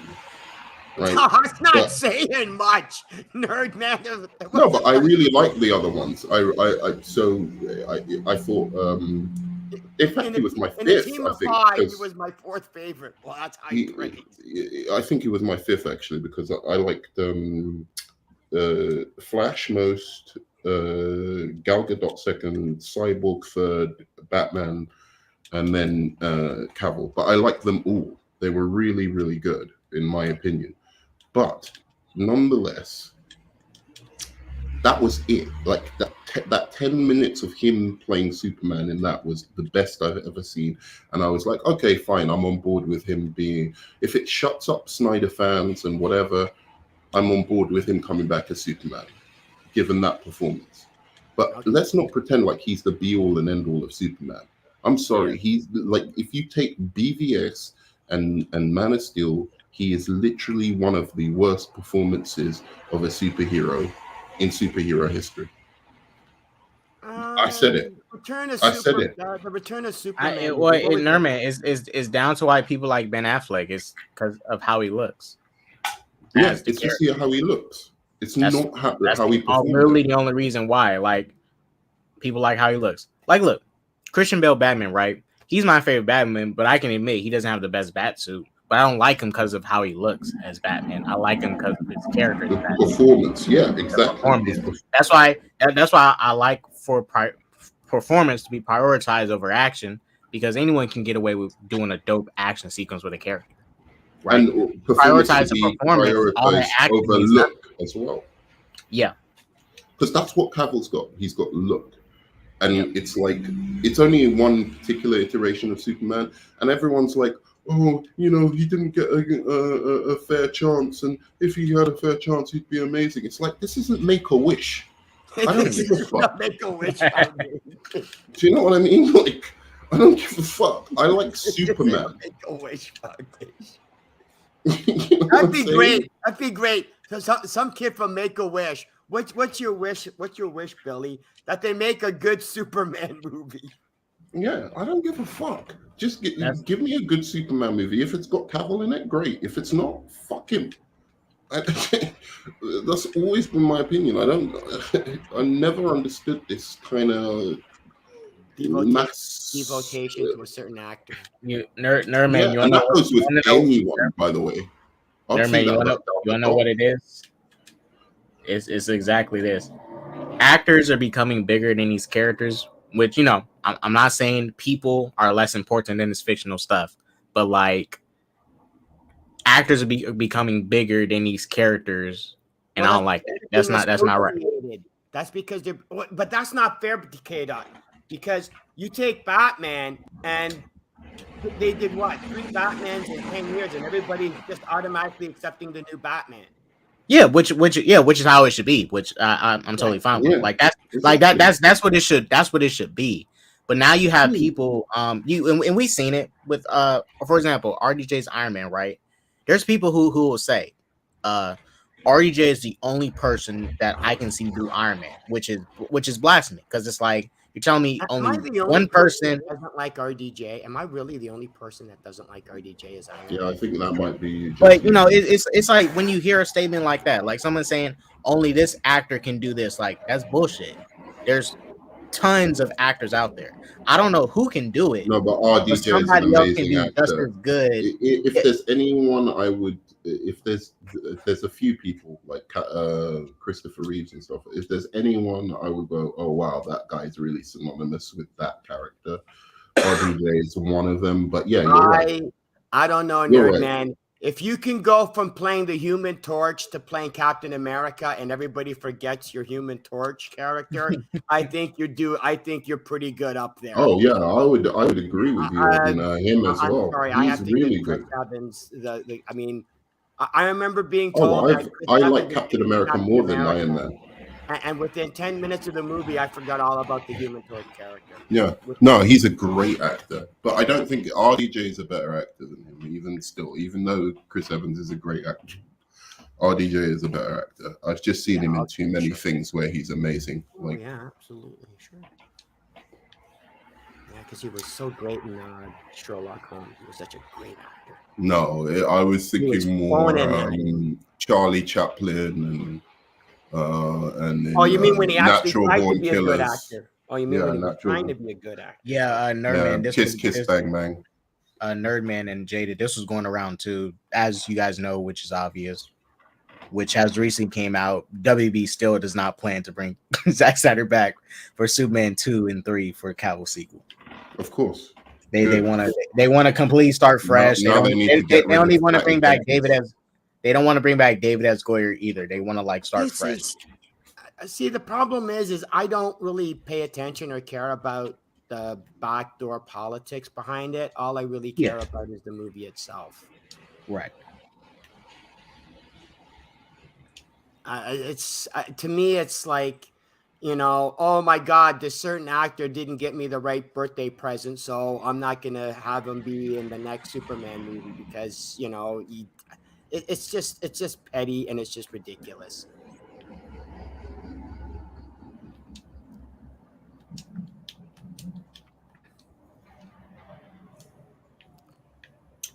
So as you guys see, I'm playing peak gaming cinema.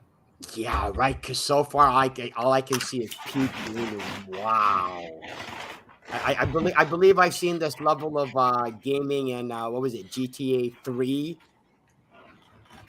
Oh, come on, Jay. The disrespect.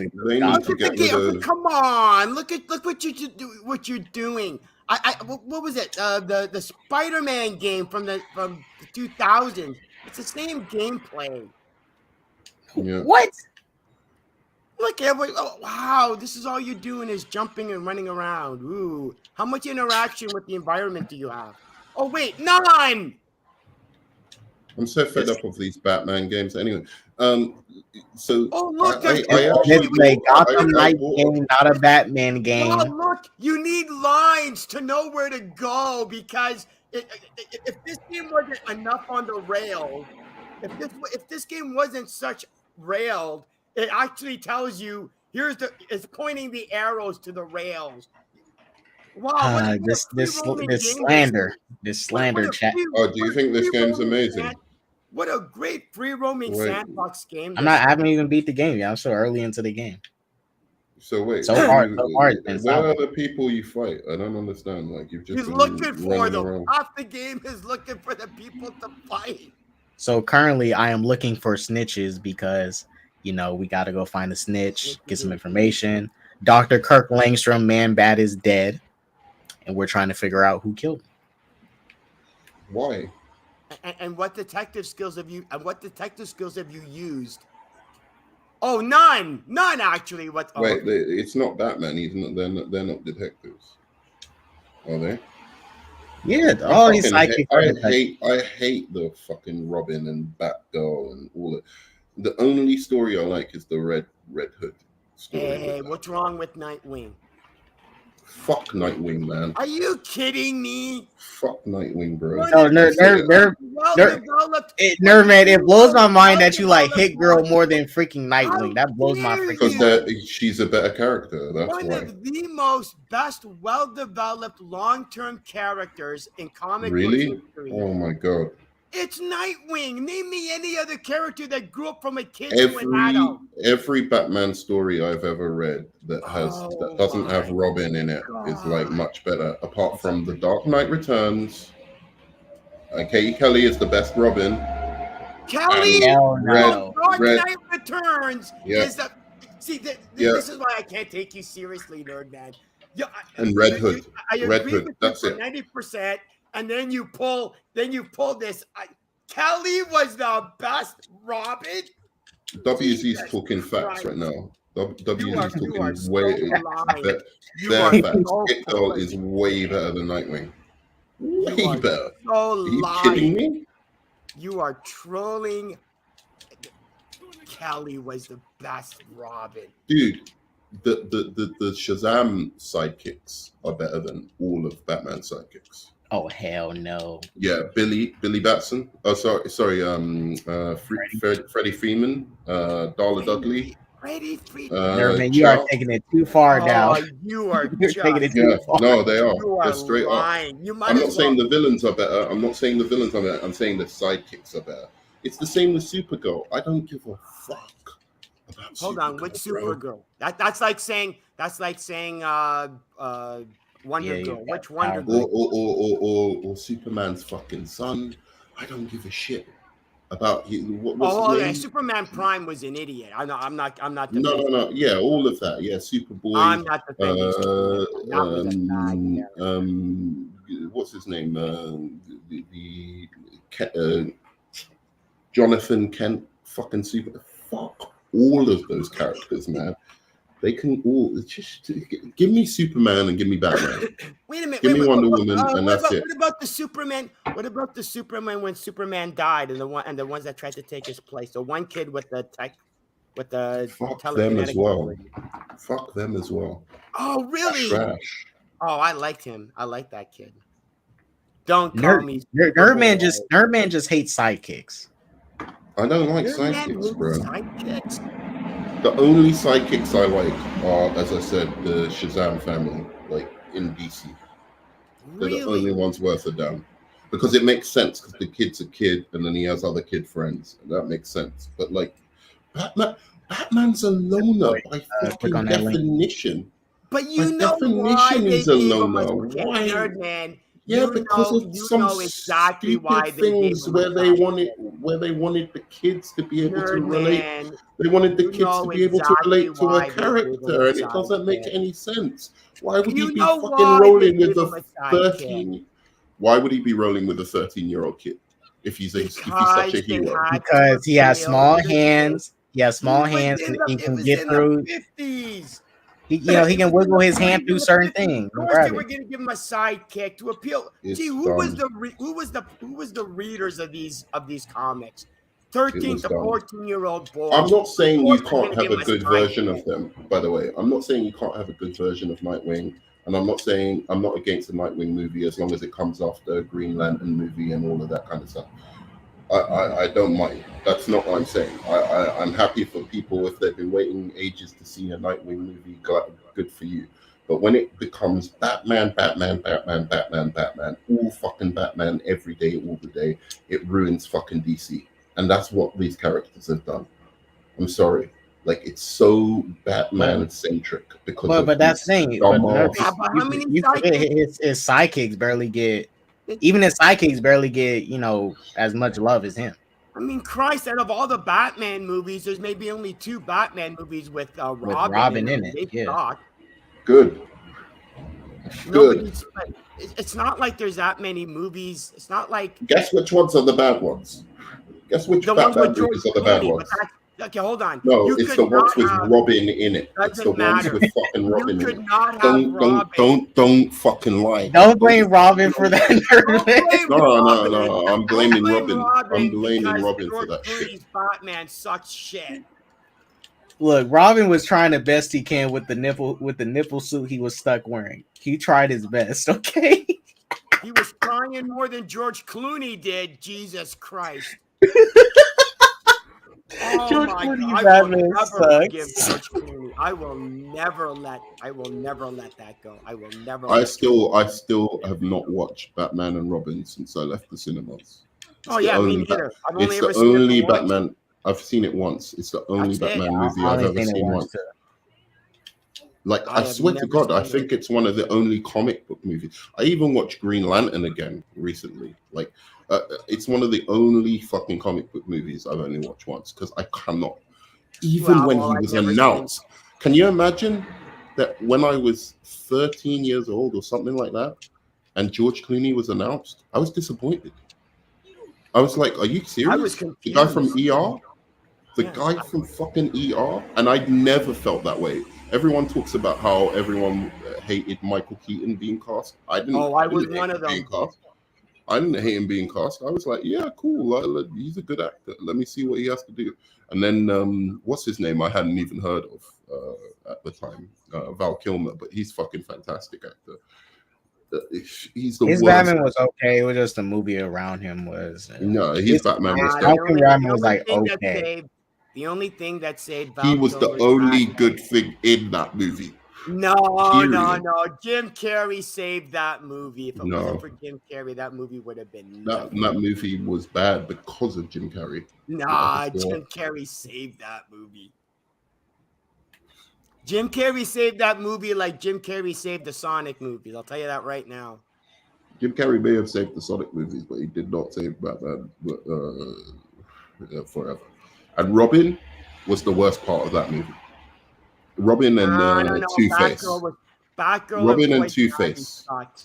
Batgirl and Poison No, Ivy. they weren't as bad as Robin. Really? No, Batgirl was. Yeah, Batgirl. Was that Batgirl even Barbara Gordon in the movie too, or was it the first like Batgirl? It was Alfred. It was Alfred's daughter. Yeah. It wasn't even Barbara. Trash.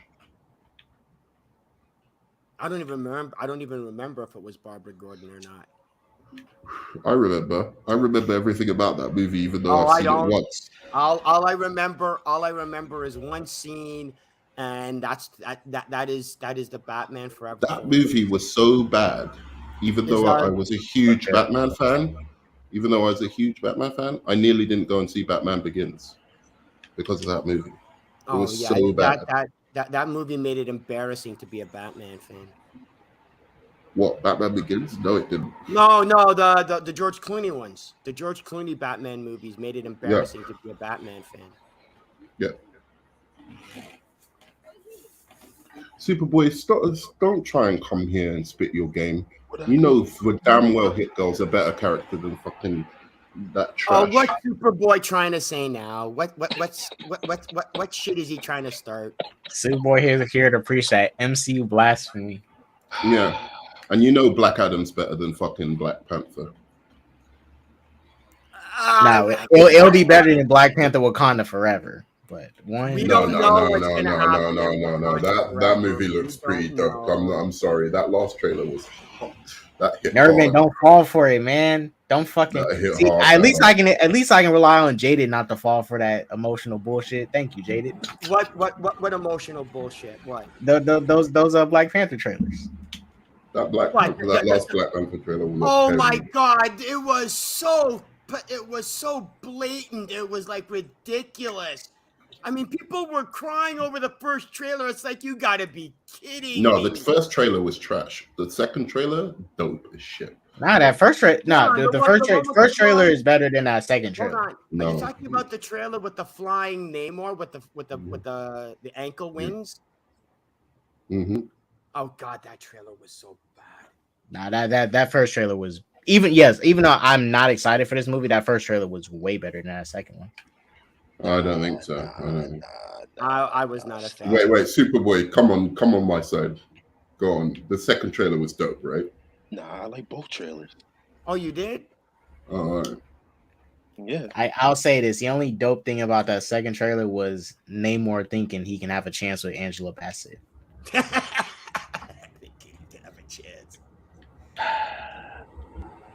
So go on, spit your blasphemy. Go on. You hated the Black Adam? Black Adam was good. I like really? it. Oh, I'm shocked. Oh my god! Do you people not have any standards at all for movies at all? Well, hear him out. We have taste. Yeah, but you don't. But do you have standards? Is the question. Hear him out. We have that too. Let's hear him out. It is not our fault that that your taste has left your body. No, he just doesn't like comic book movies. Body, but the standards Dude, you do not like comic book movies, Jaded. Of course, I love comic book movies when they're done well. When they're done well, which is like never for you. So of course, what are you just talking leave about? It alone. Just leave it like that. You damn well know the comic book movies I love. You damn well know. It's not V for Vendetta or fucking The Dark Knight, so I don't know what you're. It is V for Vendetta. It is V for Vendetta is one of them. Jaded, what about The Spirit? Oh my god, that was such. I forgot about that movie. Thank you. Jaded, Thank you so much for I making me tried to watch remember. the first 5 minutes. I had to turn it off. I Oh my tried. God! I tried. Do you like Those first Kick-Ass, 5 minutes Jaded? blew my mind. Do you like Kick-Ass, Jaded? Did I like Kick-Ass? The Yeah. first one. Okay, good. All right, at least First you know. one's solid. First one Second is one more was than a solid. little- It's one of the better comic book movies. It's better than every MCU movie today. Stop. Yeah, Hold on. I said that. You think Kick-Ass? WZ, you got to play it for Every yourself. time- Experience greatness, my brother. Nah, Kick-Ass is not as good as Winter Soldier and Civil War. Okay, those are the only ones you have an argument with. No, Civil War. It's better than. No, You think it's better wait a than second. Civil War? Yeah, absolutely. It's Nah, better than Civil War. No, I'll give you Winter Soldier. Like that's the peak MCU. Really? This peak MCU, but like no, it's not. And But even then, that's only because it's established characters that makes you like, you know, more invested, because you're more invested in someone like Captain America than you are in Kick-Ass. Because Kick-Ass doesn't have that big a history. It's not like you've been waiting decades for a great Kick-Ass movie. So it didn't have that emotional weight. But then again, But actually, if you look at it as just a movie, it had a more coherent storyline, less plot holes, more inventive action, everything, cinematography, more interesting. It was an score, interesting story, but more score, cinematography, everything is better. Right. The only thing that isn't better is it doesn't have like a hero that we, you know, root for.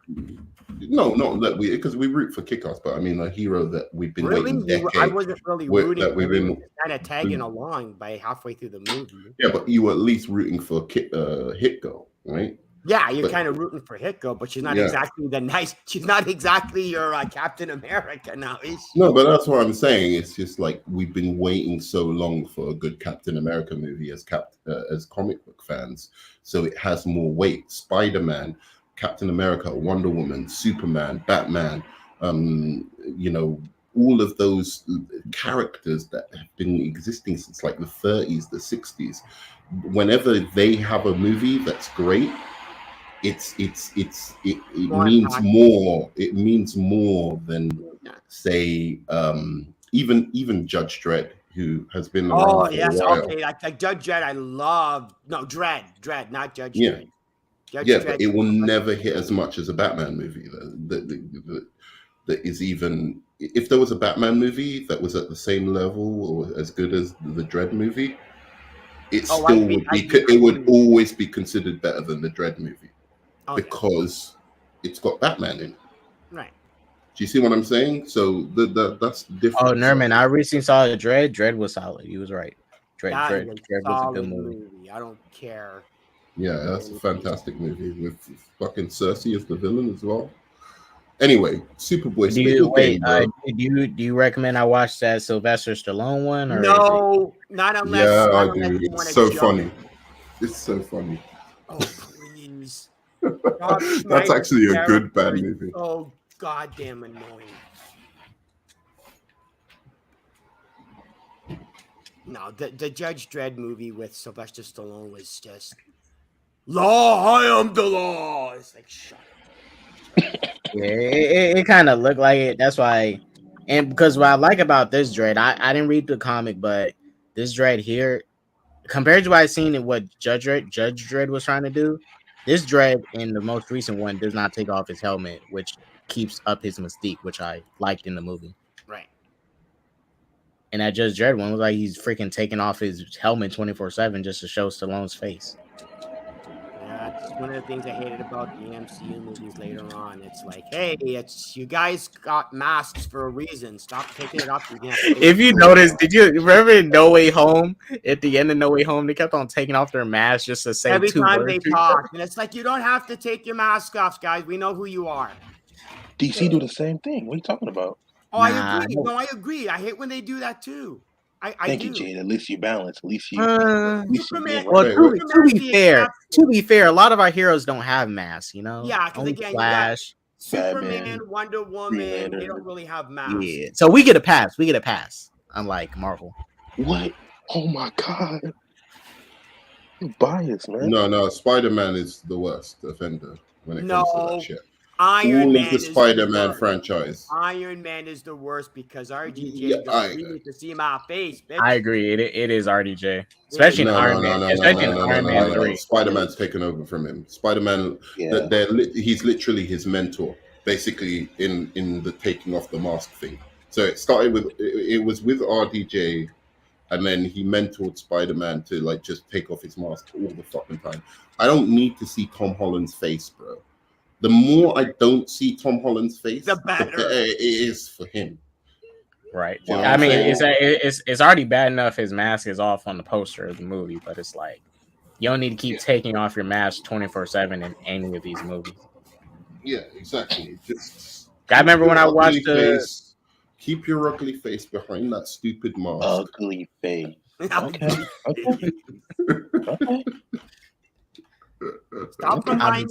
Stop reminding me that you're Spider-Man. Okay, it's annoying enough. I said that just for Superboy. I do have to be a nerd, man. Tom Holland's face is less appealing nowadays. It's not nowadays. It's forever. Like the only time I found his face appealing was when he was dressed as a woman doing Beyonce. That was I was like, wow. Hey, I'm not hating on his sexuality. I was questioning my sexuality during that dance, bro. Oh, same God, here. Birdman. Oh, Jesus, Birdman. Jeez.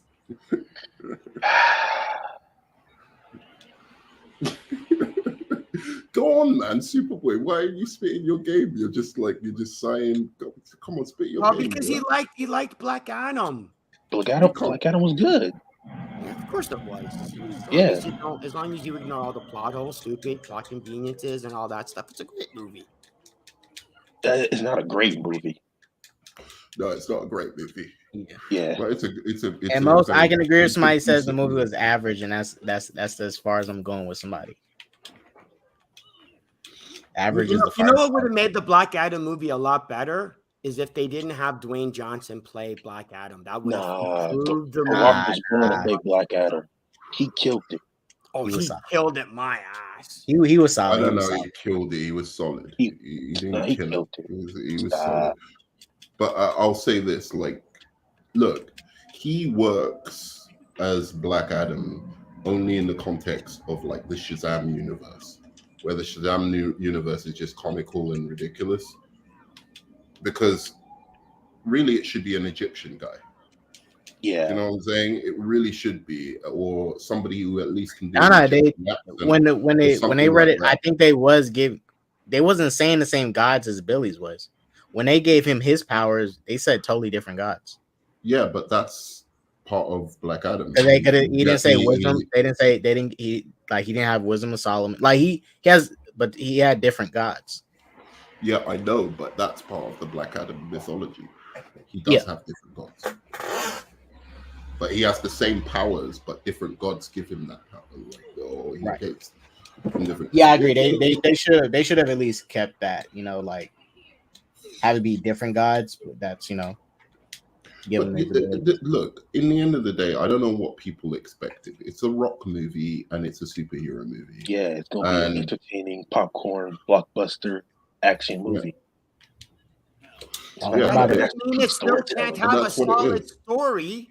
That doesn't excuse it from having a well-written story.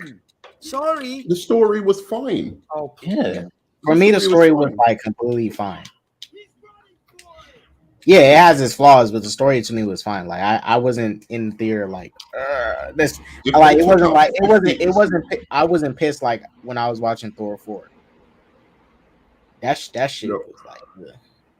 That shit pissed me off while I was watching it. And they took the hero or the villains or whatever he is seriously, right? But at the same time, I did think like they could have taken out 50% of the jokes.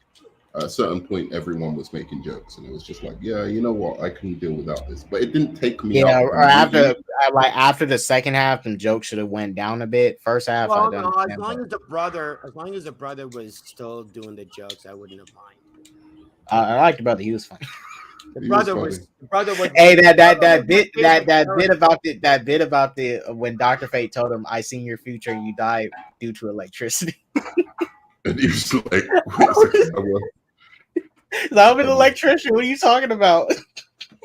Hey, I love that scene because my favorite scene in the movie is later on when there's all those demonic zombies.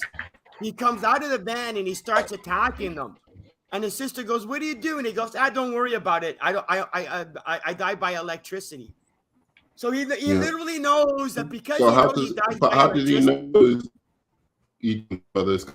How did he know they didn't have electricity powers? He doesn't see the thing arcing off of them. Maybe it might be Black Adam that killed him by accident. Yeah, exactly. Black Adam's gonna But kill again, him. he wasn't afraid of the zombies because the zombies weren't electrical. The zombies came out of nowhere, bro. That was weird. I know it it was so ridiculous. But that was it. The thing, the whole film was ridiculous. It reminds me of a lesser version of what's that movie where the soldiers go to a planet full of ants? Starship Troopers. Starship Troopers. It reminded me of that tone. Starship Troopers. It reminds me of that tone of. No, it's not as good as it. I'm not saying it's as good as it, but I'm saying it reminds me of that tone of just ridiculousness. Like just anything can happen. Over the top. And yeah, over the top ridiculousness. But again, even still, I could have done with like half the jokes, especially any jokes that kid did. Could have just been taken out, like the man in black, all of that kind of bullshit. I was just like, I made this. How do you guys feel about the humor pertaining to like Black Adam with him? Because I think they handle it the same way they handled Wesley Snipes' Blade in the first Blade with the humor, which was done well. Like he wasn't quipping, he was responding to things in a way that it just comes off funny, but it's not funny on purpose. But at the same time, though, Wesley Snipes was because again, Black Adam goes, "Okay, right, say the catchphrase, then kill them." Got it. To me, that was like, yeah, I'm sorry, you're kind of eliminating your tough guy persona with. I think if he was doing the Egyptian accent, like so, he was a man out of this world. Like the Egyptian accent, I think those jokes would have come off better. But or didn't speak English right away, or didn't speak English right away. Yeah. How about that? Exactly. But because he was already doing less than stellar performance, it made it worse. Yeah, that he's doing the typical rock jokes. You know what I mean? Like, because you're doing the typical rock jokes in a character that isn't like the Rock, and he isn't. He's Egyptian. He's all of these things that is not like the Rock, and then you're making it worse. Adding to the kind of sense in which I could see people getting taken out of the movie because now you're just being full on the Rock because you're just doing these jokes as well. I don't know if you get what I'm saying with that. Yeah, because in other words, people want it. It's like, did you go to the movie to see The Rock or did you go to the movie to see Black Adam? And a lot of people went in the movie to go see The Rock. I was there for Black Adam. But it for me, all right, so when it came to humor, it wasn't even, like I say, it was probably the kid that would take me out, or not even a brother, because he was intended to be that comedic part of the movie. Yeah, he was good. Adam Smasher's jokes were a little silly. It's like I didn't have no issue with Adam Smasher. I didn't have issue with his jokes. You and me, we're gonna talk. You and me, and it's like they were. I like Hawkman's comedy by the way he handled it. I thought his was solid. Dr. Fate's, none of it, their comedy or humor took me out. It was really probably just the kid. At most the kid, because he was just being too much. Like it was just fanboy level. He was just fanboying too much. Yeah, that's just where like I get it. You know, you grew up in the world of superheroes and you like these people, but you're fanboying too much. You're basically being Tom Holland to Iron Man, like you're sucking them off. Relax. And I'm wondering what skateboard company they was sponsoring that movie, because that kid was never without his skateboard. That was fine. I didn't care about him on the skateboard. No, I was just saying. I was just wondering. It was trying to. No, but it was trying to make it like, you know, the Middle East. People from the Middle East are just like us. They're just like kids from here. So I know, but I'm just saying the skateboard was so prominent. I'm going. There has to be a sponsor. Wow. Yeah, he should have been going around on a magic carpet, basically.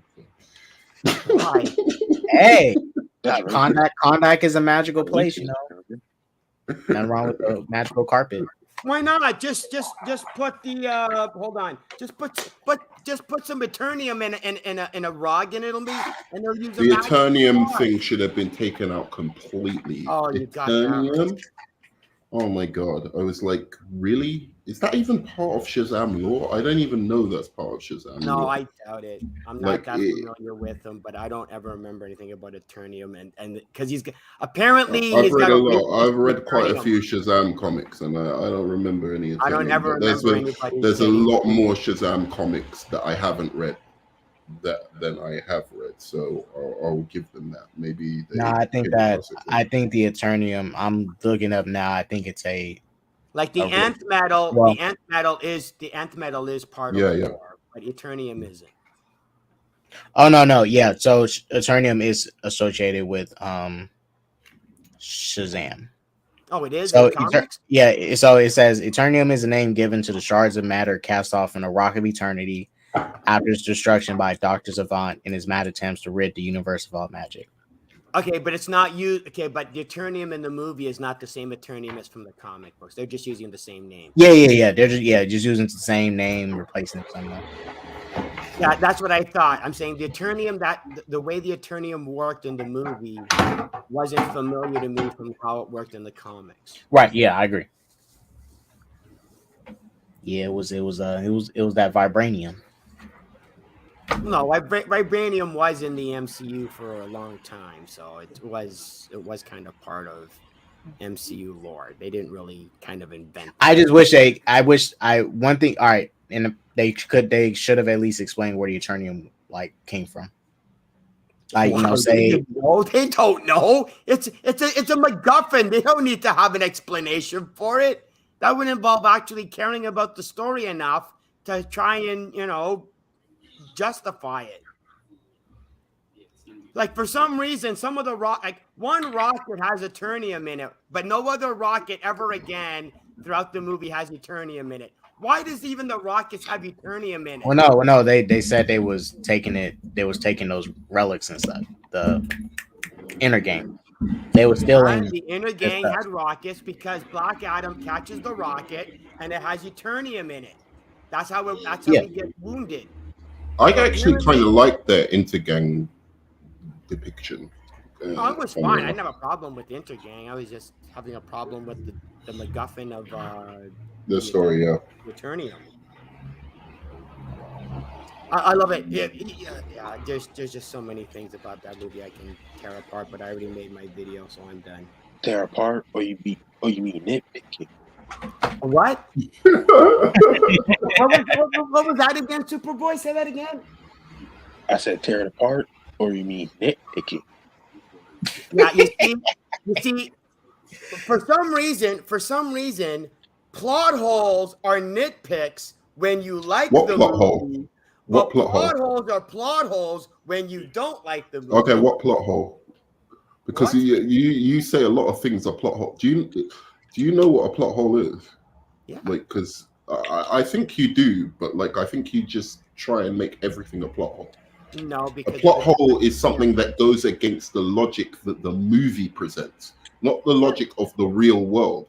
Often, when I hear you talk about plot holes, you talk about it as if that wouldn't happen in the real world, but not what is actually presented to you in the movie as the logic of the movie, because the logic of the movie and the laws of the universe of that movie are different from the laws of the universe of our universe. Right. As long So as it tell me follows what the plot holes are. Yeah, plot holes are when it doesn't follow the rules of the movie. No, tell me what the plot holes in this movie are. His son's Tath Adam, his son, has the power of Shazam, grabs his father by the hand, says Shazam, and somehow transfers the powers of That's not Shazam against the down into logic of his the. father. That's How not does even that against. work? Wait a second. That's not 'Cause even that- against the logic that- of this movie, let Yeah, alone the logic that of the happened in the Shazam first Shazam universe. movie. That That's what happened the in the wizard first did. Shazam movie. That's what the wizard did in the first movie. She transferred his powers to Billy. And Billy transferred I'm his sorry, powers. I don't remember Billy that. transferred his. I'm not transferred his wrong. powers to the foster kids. So that's clearly one of the He champion's does. powers. I honestly You didn't don't remember that Billy No, I honestly transferred didn't his remember. powers to the rest of the He foster actually kids? does. He says Well, Shazam. well, Nerdman, that one's a little. I'm using a wizard example because that's like straight up like transfer of powers. Like, here's my powers, I give them all to you, type of thing. Yeah, but Because- Billy did Because that he's to the because foster he's kids. sharing powers with his family. Yeah, he's sharing the powers with his family. It's not like transferred. The son literally gives the powers. No, to he his says father, Shazam, and and he he gives his turns powers into. to his He father. doesn't give it to his father. Yes, he does that- because he ends he up shares Yeah, like it. an arrow. Because when you say Shazam, you turn into fucking No, Nerdman. He gave it. the He gave kid. it to him. He gave the powers to him. No. I'm gonna go to the toilet and then I'm gonna argue this, but that's bullshit. He shared his powers with him. No, Nerdman. The point is still backed up. Wait a second. I need to like arrows. Nerdman, it's still established that the wizard or whoever has the powers of Shazam can give somebody else the powers. Because remember with Dr. Savannah wanted all of Billy's powers transferred over to him. So if he said Shazam, all of them would have went to Dr. Savannah. So the son could do that. He can give the dad all his powers and give them up. It was set up in the first Shazam movie. The wizard did it. I'm not saying you're wrong. I just honestly didn't remember that part. I honestly didn't remember. So when I saw him transfer the powers to his father, I thought that was a plot hole. But that would have been like that's what I mean by a plot. All right, let me end this conversation real quick because I know exactly what you're talking about, and I know exactly why you think that he gave his powers to Shazam. To his father. Remember who tells us that he gave him the powers? Who is the character that tells us that his son gave the powers? I don't understand the question. So yes, so the Rock's character Tef Adam tells you through voiceover that the son gave him not through flashback, through the voiceover. He says my son gave him the powers. No, it's through a flashback. No. But the actual statement that says my son gave me the powers comes from him. It doesn't come from the son. It comes from him. Okay. Right? So from his point of view, if you look at it in the movie, it makes complete sense. From Tef Adam or from Black Adam's point of view, his son did give him the powers, but you don't know what the son actually did. The son actually the son actually may have shared his powers with his dad, but was killed before he said Shazam again to turn himself back into the champion. I see what you mean. I see what you mean. I mean, I'm not saying you're wrong either, Nerdman. Literally, if Tef Adam had have said, "Oh, my son shared my powers with me," I'll be like, "Wait a second, how do you know that?" Right. Obviously, you would think if your son dies and you got the powers of Shazam, that he didn't share them with you; he gave them to you. Right. So it makes sense from the film's point of view that he would say he gave me the powers, but that does not mean that he actually gave him the powers. No, I agree with you, Nerdman. I'm saying I honestly forgot that that's what happened in the Shazam movie. So then it's not a plot hole. No, I agree it's not a plot hole. I'm just saying that was what I would have considered a plot hole because I didn't remember that they could actually share the powers. So yes, technically it wasn't a plot hole, but that's what I would have viewed. That's why I called it a plot hole, because It's I literally honestly consistent, if Pardon? anything. It's consistent. Oh, it is with the whole consistent, but I didn't Shazam method. remember that because I forgot that that's what happened in the Shazam movie. Let's see, another plot hole.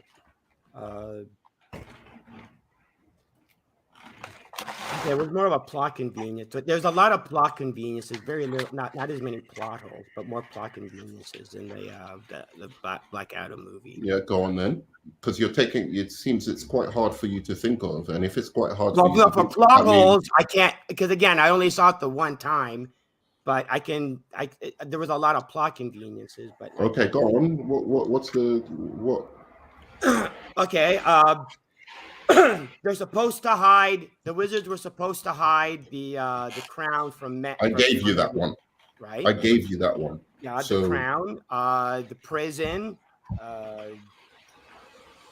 Oh yeah. When how did they get Black Adam back to the apartment when Intergang is looking for the mother and she has the crown and they're looking for the crown?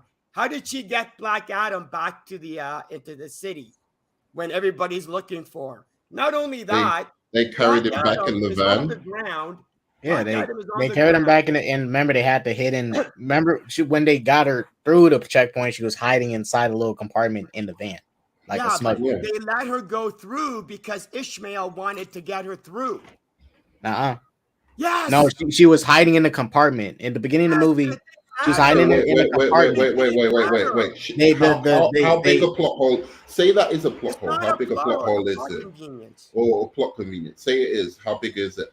Is it? I mean, like, I could say it's not a question of it's big. I'm just saying that it's full of plot convenience.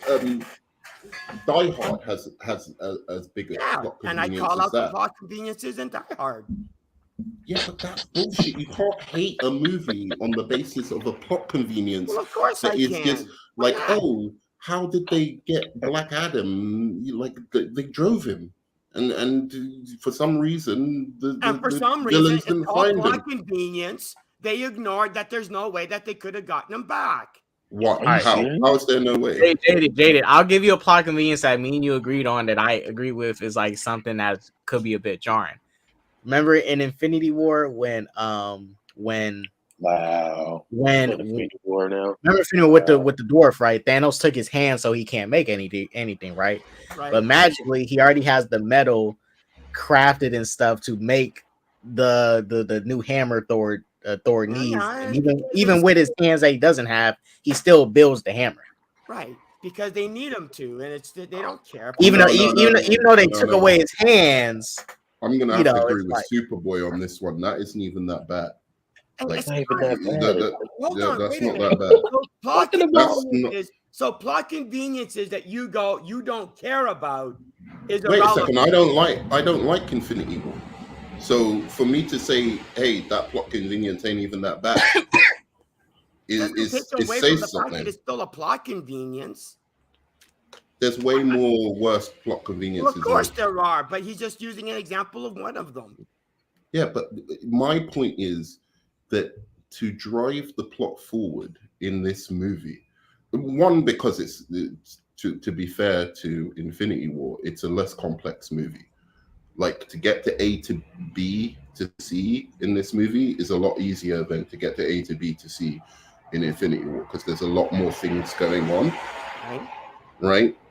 But nonetheless, I did not see in this movie plot conveniences where I'm like, wow, they really made the character do something that I don't think he would do just so that they could move the plot forward.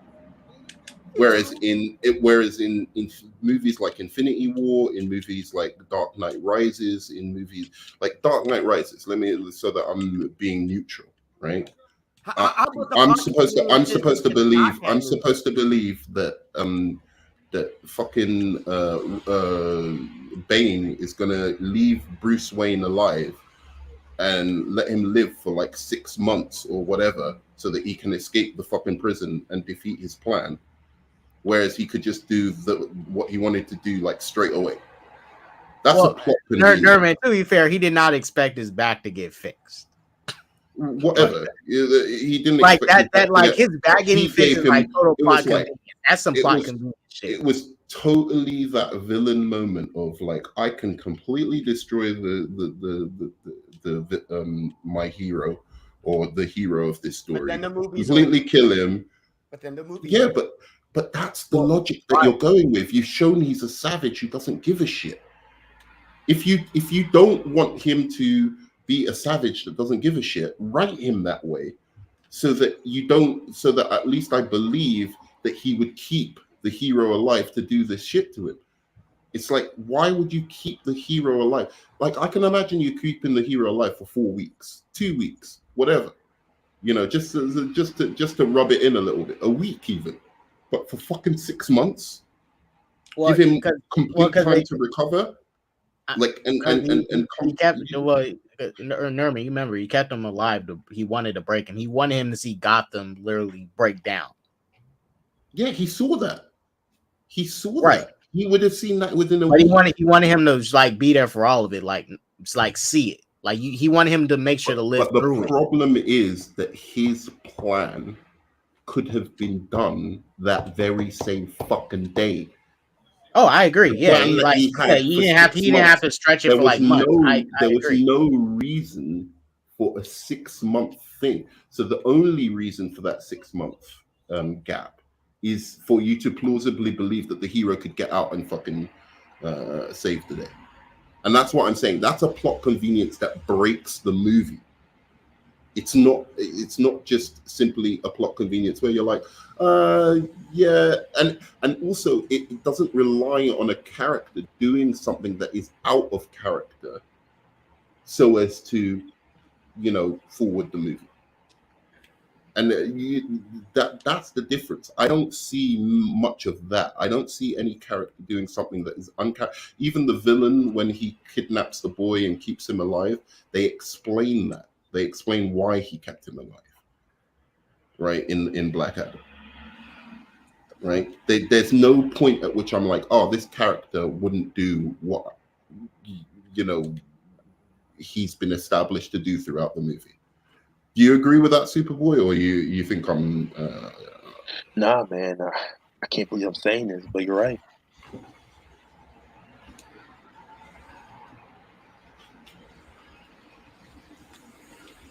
Yeah. Well, Superboy, you are technically biased for Nerdman, so. No, he's always against me. Yeah. That's his thing with me. He's always against me. He's always spitting it. But go on, Superboy. Whatever, or Jaded, whichever. No, man, I didn't see the Batman movie with Bane, so I really can't say anything. That still blows my mind. You didn't watch that one yet. Don't watch it. Oh, I saw like watch it, Jade. It's peak cinema. You need to experience. Oh, watch you and your peak cinema. Yeah, jeez. It's trash. You guys think the Patterson Batman movie is peak cinema? What do you guys know? Dark Knight Rises is average, Nerdman. It's not trash. Average. No, It's like in context of the trilogy, it's average. You're right. Actually, it's not garbage. It's like Spider-Man 3. It's the most average one of the trilogy. You're right. I went a bit too far by saying it's trash. I'm just used to saying it's trash. It's an okay, enjoyable enough movie, but like when you start to think about it, then you're just like, fuck. Yeah. Nah, yes, that's how it is with most Batman movies. If you actually think about it, you go, "This is so stupid. This doesn't make any sense." No, the Batman ain't like that. Dark Knight ain't like that. Oh, the Batman, that's super cinema right there. Yeah, the Batman. Ready for the Batman too. Batman, the Dark Knight Returns with the Joker. Those were all just. You mean the Dark Knight? The Dark Knight. The Dark Knight is fucking the Dark Knight sick, trash. dude. Yeah, it is. It's sickening. I agree. Do you see what I mean? Do you see how I took back that it was trash? And then Superboy, you're gonna go, the Dark Knight is trash. Really? It is. It is. Trash. Christian Bale's the worst Alright. Batman. I'm telling you, bro. He's not a good Batman. No, that's bullshit. That is some hate in your heart, Superboy. Don't let Robert Pattinson buy his don't. Robert Pattinson is better than Christian Bale, bro. Oh god. No, he isn't. He isn't. Not yet, not yet. Not yet. Not He yet. could be. He could Nah, be. his But body yeah, is not yet. better. His detective is better. His doesn't- voice was better. Heck no. Well, all right. I'll he does a little bit slightly more detective work. That's about it. That's all I give him. He does detective That's all work. that's all I give him. That's all I'm giving him. Bruce Wayne as the character though, because one, he's a Christian Bale's Bruce Wayne is a way better Bruce Wayne than Robert's. I understand why Robert's Bruce Wayne is the way he is. But Yeah, it makes Christian sense to Bale's the Bruce Wayne story. is far I give you superior. that. Christian Bale's Bruce Wayne is better. Christian Bale's Bruce Wayne isn't just okay. It's fucking brilliant. It's one of the best fucking characterizations. No. It's one of the best fucking characterizations of any superhero persona I've ever fucking seen. Straight up facts. That is straight up facts. In Batman Begins, he killed it. Oh, my head hurt. He killed it, bro. Perfect. Oh, I can't do that with you, nerd man, bro. Because Christian Bale's Bruce is like well balanced. The thing about Robert's Bruce, he's just like completely just sad, broken, and emo. Like I understand why he is, but like there's a balance. Like when he's talking to Alfred, he's not being a douche and being a prick to Alfred. Like he's actually opening up to Alfred and He showing was on his deathbed and he was still being a prick to Alfred. No, I'm talking about Christian Bale. I'm not talking about. I'm talking about the difference between Christian Bale's Bruce Wayne and Robert's Bruce Wayne. Is why I think Christian Bale's Bruce Wayne is better. Like it's not even about better or worse for me because they're two different takes on it. Yeah, and I don't dislike Robert's Bruce Wayne either. Just make it clear. His performance as Bruce Wayne, I'm never going to take that away from. I'll give you the voice of his Batman, even though he wasn't doing that in Batman Begins. He was doing a pretty solid voice. Batman Begins, but fair enough. I'll give you the voice, but you can never tell me that his Bruce Wayne isn't the best Bruce Wayne. His Bruce Wayne is sick, dude. Like when he does that thing in the birthday party, it was fucking amazing. Like acting, amazing acting. Told all them posers, get the freak out of my parents' house. Okay, all right. That was amazing, and he even had jokes. He was even funny in the first fucking movie. Like he was like. He was funny. The dude was, does it come in black? All of that kind of stuff. Like that wasn't funny. He was funny. Was funny. Boy, he wasn't like fun. He wasn't like funny being on purpose funny, but you know he had the lighthearted side that Bruce still does have. Yeah, he had jive. Yeah. All right. But yeah, Christian. What is it? What's that? What's that sound? Back up. Come on, bro. Oh, my nipples were so hard. My nipples were toasty during that movie, bro. What?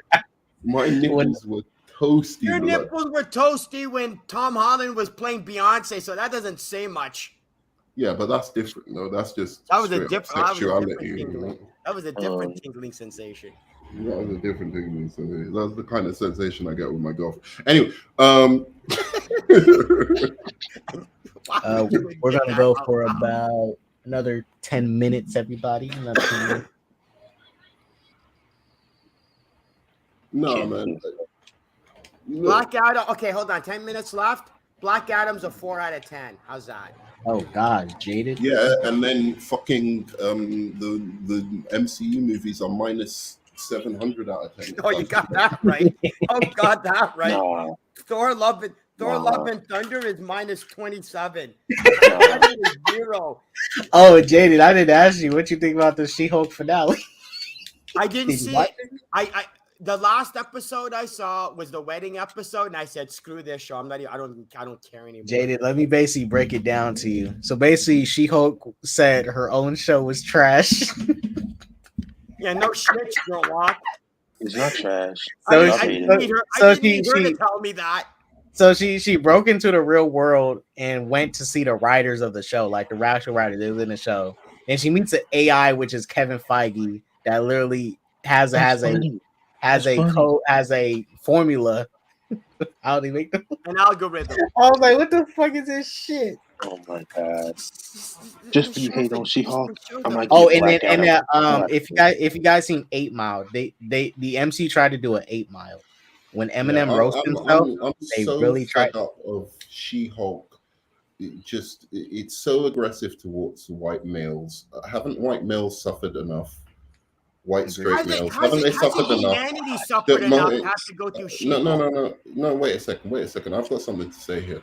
Haven't white males suffered enough in the history of the world that they have to endure fucking doing what's that dance called again? The shake up. What's it called again?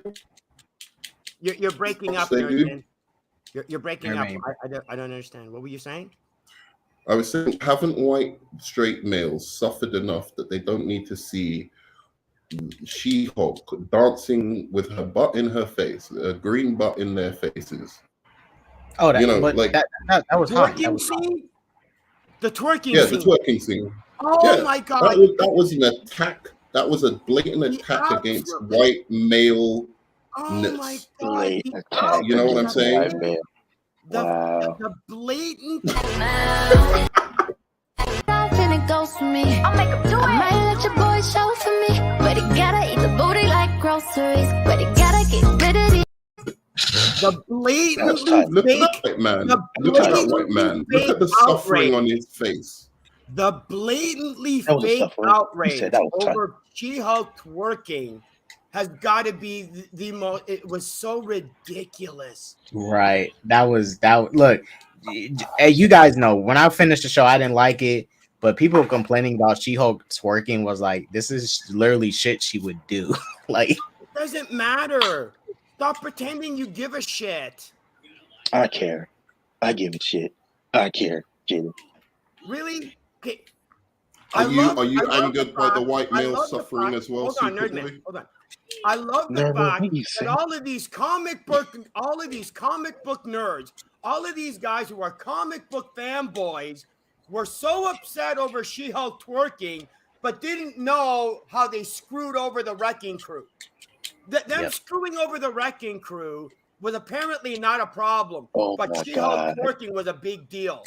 Of all the problems, the Wrecking Crew was the problem? Of course it was. Yes. Of all the problems, She-Hulk twerking. The whole problem was she was a Mary Sue. She was a Mary Sue, and you fucking know it. She was a Mary Sue who hates white males, who hates white straight males, and you know it. And this is a problem. Why is it that in media nowadays, white males, who are 90% of the stars of all of these movies and TV shows, why do they have to endure this? Why do they have to endure all of this shit that's against them now? What are you talking about? Well, Nerdman, to be fair, I agree. I agree. Communist fascist agenda, and it has to be stopped. I'm sorry, what? Nerdman, while I agree, She-Hulk even failed to like prove a point against that type of crowd that call that are like that, because in the finale episode, in the episode before the finale, the Daredevil episode, at the end of it, Jen gets exposed by this incel YouTuber group on incel YouTuber group at an award show. They show her nudes and all this stuff and blah blah blah. Basically, all this. Wow. All this information on her. What the white males are coming for you, bro. The white straight males are coming for you. The MCU white males are coming for you. You better hide, bro. Oh, it's just some fucker doing donuts. These damn kids. Some fucker doing donuts. Damn kids. But okay, so in She-Hulk episode 8, Jen gets her information exposed. She gets mad, goes off, and almost kills people by bringing down a building. But I thought she could control her anger because she anger all the time. Yeah, because and what You know, Well, it's gonna get to my point of what I'm saying because Jade is already getting there. When you get to episode 9, Jen's locked up in the same cell Abomination was because she raged out like a Hulk did, and Jen's like, "Oh, these guys need to be held accountable for doing this crime to me." But Jen's not even holding herself accountable for almost literally killing people. While yes, what happened to her was fucked up, but she's not even holding herself accountable. I'm like, that's not how the law works. Like, and she's literally a lawyer in the show. She's barely a lawyer. She's not even taking accountability and stuff. Like, it's just. Well, wait a minute. You actually expected a TV show written by women to have a female character take accountability for her actions. What dream world are you living in? No. I'm not saying they had to. What I'm just saying is that's just like blatantly like that's just blatant bullshit. No shit. A female-led TV show written by female writers. What are the odds of a female character not taking responsibility for her actions? Wait a second. I want to apologize to you as a white male for the offense you had to like deal with watching this movie, and I want to publicly. Hold on, I want to publicly announce. I want to publicly announce. Wait a minute. I want to publicly announce my support for the NRA as well. You know, this is enough. I mean, they want to take our guns away from us as well. Like, it's too much. Like, who wants to take our guns away? The MCU. The MCU wants to take our guns away. Oh my God! Straight up, the hate is real, man. The hate is real. The hate is pure real. The MCU wants to take our rights. Oh my God! If I actually had a Twitter account worth anybody caring about, I would tweet that. The MCU wants to take our guns away. Yeah. MCU greatness. What are you talking about? What?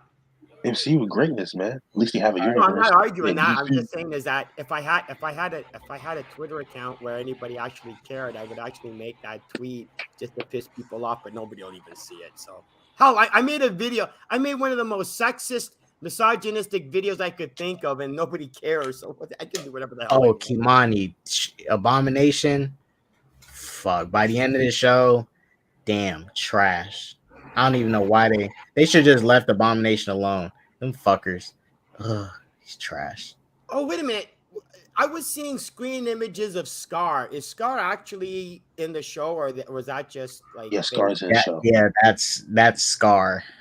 Yeah, I agree with that. He's ugly, man. I don't like the haircut. The haircut look weird, but I'm excited though. We'll find got Scar in the MCU. I mean, I'm down to see Scar. I'm like, damn, you just skipped over like they literally just skipped over 2 good Hulk comics. They literally just skipped over 2 good Hulk comics. I agree with you. They should over 2 amazing Hulk storylines. It's like screw the MCU. They can. Yo, look. How do you feel, Superboy, that your universe is like it's fucking trash, bro? It's not trash. At least it's like at least we have a universe and other company that can't do it right. Because that's the great thing about the MCU. They go, you know what? We have this actual universe. Let's destroy it and tear it apart and make it as useless as possible. Wait. It was already fucked up from the beginning. But let's get into this. Let's lay into this. So, how do you feel, Superboy, that it's being exposed now as the trash that it is? Like, they've got so many superhero shits. Like, who do they not have? Like, who's next? Squirrel Girl? Squirrel Girl the movie? No. Please. Squirrel Girl the TV show? No. What the fuck? Squirrel Girl versus Thanos. Did anybody even watch Groot? Did anybody even watch Groot? Groot's out. I never watched Groot. Yeah, but wasn't it just like shorts, animated shorts, though? What was it? Ms. Marvel? Your shit is trash, bro. I did watch Ms. Marvel. Your shit is trash. And you fangirls are like fucking like you're gonna stick with it to the end of days. You fangirls are gonna stick with it to the end of days. You are like beating up fucking spouses or some shit, man. Just stick with that shit to the end of days, bro. Yeah. Your movie universe is trash. It was bad before. It is Kate, now what are you running this trash. game at? Because it doesn't look like it's 60 FPS, man. It's So kinda go on, dark. Superboy, spit your game. It's locked Spit at your 30 game. on consoles. Tell me Really? She-Hulk. Tell me Yeah. She-Hulk and Miss Will you Marvel are please sick. join the PC revolution, for the love of God? I What? hear PCs exist. You know, you can play games on the computer. Go I on, know. go on. I'm playing this on my Xbox through a You capture see card. that, man? Oh, okay. Spit your Yeah. fucking game. Tell me your universe. But it's locked at 30 on Tell me PC. the Batman didn't embarrass every movie you've come out with in the last 5 years. Hey, I'm gonna say this. I think the Batman beats the MCU in 2022. The Batman is better than Miss Marvel and She-Hulk. I agree with that. Yeah. The Batman was a good movie. Nerd man. You're killing me. Jesus Christ. The Batman movie was the best in the last 5 years. I still didn't finish Werewolf by Night. Werewolf by Night's good. No, it ain't. Yes, it I is. watched the beginning of that, and that was more MCU garbage, bro. More MCU garbage. I was like, fuck this show, bro. I'm just saying, first who like Zack I Snyder. was like, fuck this show. I'm watching fucking Lord of the Rings. Hey, That's how bad it was. Hey, I was Oh, you like, mean fuck this. I couldn't even watch that, nerd man. Shit. No, I know. I I'm watched saying I couldn't watch that. Like, but I'm just saying, like, I was like, fuck this show. I'm gonna go and try and give Lord of the Rings another go. That's how bad it was. Hold on. Rings I of gave Power- up on episode 3 of that show. I quit. Oh, I didn't even make it past the second episode. Hey, out of curiosity, is anybody? I only watched the first 3 episodes of Andor. Did that show actually get any good? don't watch it. I'm It's not boring. watching It's it. boring. I haven't even started the Boring. first episode, Jaded. I don't care about Andor enough to watch his own show, so. Oh, okay. I'll tell you what. If it was the about House of the Dragons is all right, but like that's about it. How's Now, Dragons? The rest of the Jade- shows are trash nowadays, man. Jaded, real quick. If the show was about the Donnie Yen's character in Rogue One, I would have probably watched it. Why? Okay, hold on. I didn't see Rogue One, so who's? Oh, well. Donnie Yen is the like martial artist guy. Yeah, don't watch Oh, Rogue okay. One. There was He's a blind like martial artist. We don't know if he's a okay. force No, I did user, see the but beginning. I did see the beginning, so I know who you're talking about now. Okay. Yeah. If the show was about him, I Wow. definitely would have watched. I agree with that, but Andor trash. Don't watch Andor's it. trash because again, I Trash. didn't like the first couple episodes, so I didn't really care about the show. Yeah. I mean, I can't say if it's trash or good. I'm not watching because Andor, the character himself, like he was not one of the best parts of Rogue One. Oh, okay. That droid was a better character than Andor. Oh, really? And the droid in the Rogue One was a good character too. He was way better than Andor. Facts. That lead female character, Jyn Erso, way better than freaking Andor. Yep. Yeah. And Well, Darth they're Vader's still better than lightsaber was a MCU. better They're character still than better Andor. than the MCU shows. I can tell you that much. Yeah, What was that, Nerd Man? yeah. No, Andor is better. Don't lie. Andor Why is you- better than the MCU. They're still better I'm than the trolling her, MCU man. shows. Like, Yeah, Dude, they're- what do you mean? I love how Nerdman will also go. He has no bias with a straight face. I don't have a bias. He I shouldn't don't I have like a that bias. bias. None at all. None at all. Hey, did I say that Doctor Strange was good? I said What, the Doctor Doctor Strange was Strange good, didn't I? Yeah, It was trash. Did you? It was yeah, I trash. thought it was good. Oh God, make up your mind, Nerdman. You don't even. No, I thought it was good. It was a decent movie. If you liked the Doctor Strange movie, then why didn't you like Multiverse of Madness? No, Doctor Strange 2 was good, not Doctor Strange 1. Doctor Strange 1 is trash. Wait a minute. More MCU You like trash. Multiverse of Madness? Wow. Give me a break, Nerdman. I don't. I can't. You are all over the place. You know that. No, not all over the place. It was You a are good all over movie, Multiverse of Madness, and then the rest of the movies. Okay, you've got 2 good movies in the last 5 years, and that's Black Widow and Multiverse of Madness, and that's all you've got. That's That's all. what you consider good movies. No, they're good, not great, good. There's more. Only Which two. ones? There's more MCU. What? There isn't even those two, much less Which more. ones? Which There ones? aren't- You Shang-Chi? can't even use those. Shang-Chi was a two. good movie. Oh my god. It's better than Shang-Chi was one of the better Phase 4 projects. You know, disrespect. It was. It was, and that's sad. It was. No, it was because Shang-Chi and Falcon Winter Soldier was the only good things that came out of Phase 4, aside from Toby and Andrew showing up. That's it. Shang-Chi and Falcon Winter Soldier is the best things that came out of Phase 4. No Way Home. Dude. No way. I only count Toby and Andrew. They're the best things that came out of Phase 4. No Not You can take him out. Spider-Man. What is it? Into the universe or whatever. Into the Spider-Verse, you idiot. Into the Spider-Verse. It's better than every MCU movie. See, you don't know the name. I'm just saying that. I don't need to know the name. It was better than every MCU movie. Okay, keep spouting bullshit. Hey, Starship Troopers 2, better than every MCU movie. Wait, that new Predator movie? Better than every MCU movie. Prey was good though, nerd man. No. Don't just will you please I'm not stop? disrespecting it. I'm just saying it's better than every MCU movie. Prey I agree.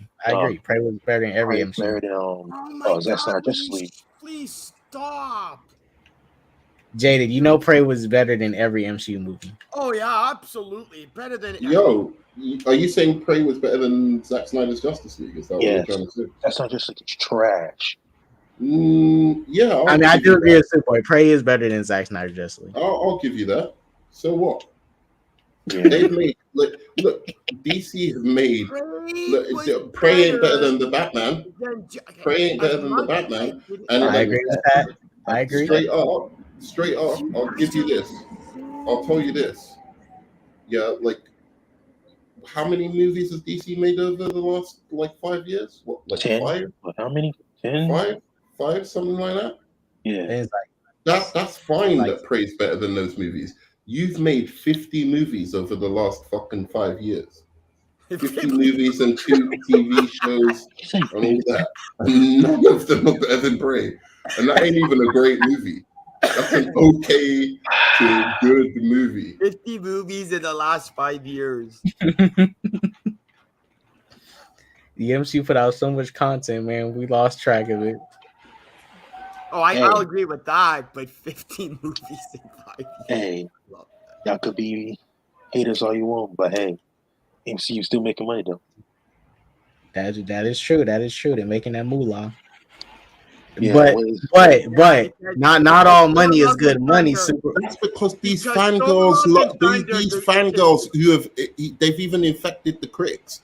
These fangirls are capping. So I've never seen somebody cap so hard for a franchise in my life, bro.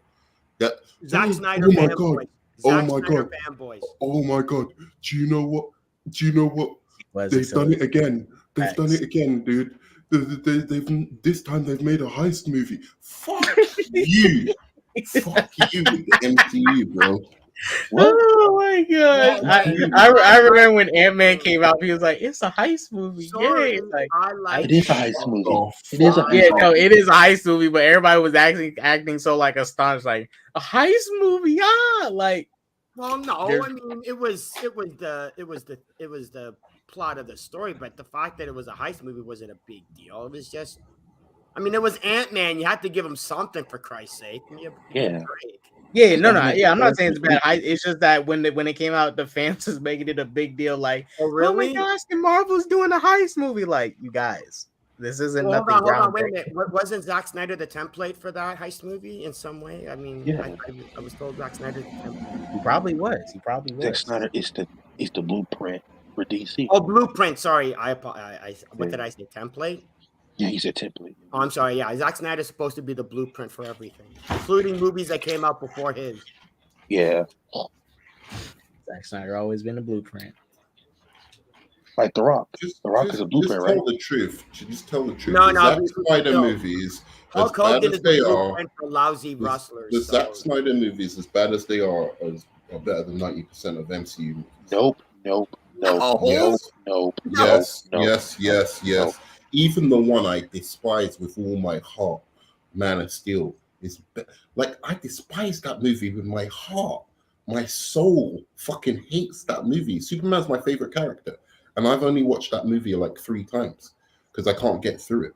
I don't know. That movie is better than half the MCU movies, bro. No, Man of Steel. It's better than half the MCU movies, bro.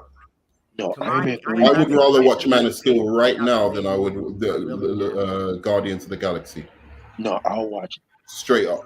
I'll watch I'm not even Iron lying. Man 2 than Man of Steel. I will watch Iron Man 2 is alright though. Thor Love and Thunder than Man of Steel. No. You're That is facts, MBW. As much as I hate the Snyder Cut, the Snyder Cut is as long as 90% of all the MCU movies. See, man. Infinity and Endgame was the height of their movies. Please. Your chat is like MCU haters. Not Kimani likes the MCU. You got one fan here. What he's saying? He said Infinity Endgame was I think he's trying to say was the height of the MCU. The height of what? The height of shit. This is what I'm talking about. No. Thor Ragnarok and Thor Love and Thunder are the height of shit. They're just the cherry on top of the height of shit. The end game, I don't even want to go into it, bro. Yeah, the amount of delusional bullshit that went on during Endgame and Infinity War. No, it's the biggest. It's the biggest. Of all time. Dude, it's the biggest collective delusion that I've ever seen. Witnessed on humanity. It is bigger than Nazism. Like the biggest. It is like what do they call that thing? MK40 or whatever. That it's that level of fucking delusion, bro. Yeah. The fact that people were going, that's a good. Oh my God! It's like Empire Strikes Back. They all lose at the end. Fuck you! You didn't know in a 2-part fucking movie that they were gonna get fucking lose at the end, and you didn't know they were gonna come back in the second movie. Shut the fuck up, bro. Get the fuck out. Yeah, I'll say this. I will say this in my theater. I'll say this when I watched Infinity War. People were crying that Spider-Man's dead, that they're not going to go out. Shut the fuck up. His acting was good when he snapped. It was. Okay. His acting was good. Fuck off. Bro. It's better than freaking Gal Gadot, Wonder Woman. Hey. Whoa. Gal Gadot. Look, let me tell you this. Straight up, Gal Gadot, that was her first movie, like the first Wonder Woman movie. When Gal Gadot lost Steve Trevor, I was genuinely moved. And there was a girl I went to see it with a girl, a random girl, PhD girl, basically was doing her PhD or whatever. Didn't care anything about superhero movies. Was wondering why I even took her to a superhero movie.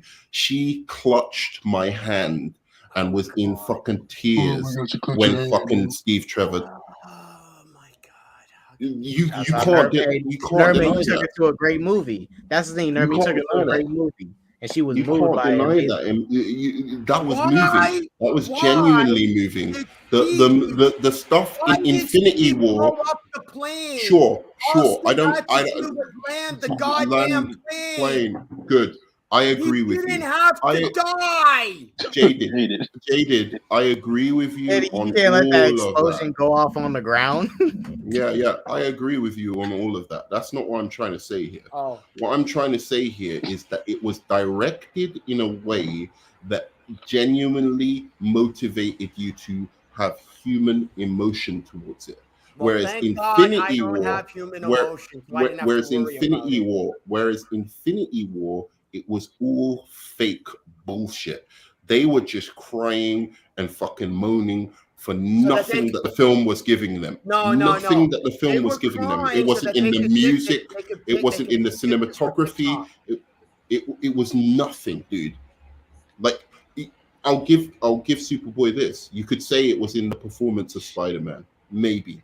like the way he faded away, the performance he did before then, maybe, but it weren't to the level that they were taking it, bro. No, they were That was a crying so that they fucking could post it on collective social media. delusion, dude. They were crying to post it on social media. That's all it Dude, was. It was pure dude. fake.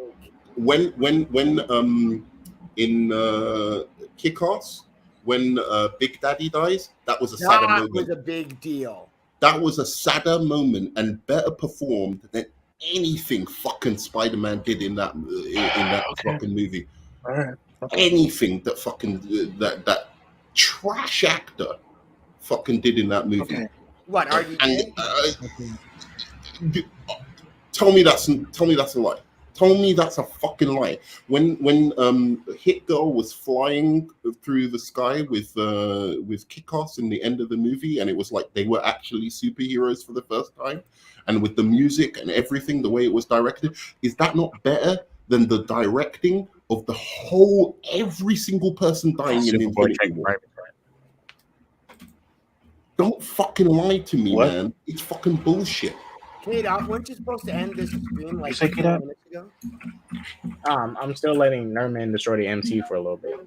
No, but just tell me that isn't bullshit.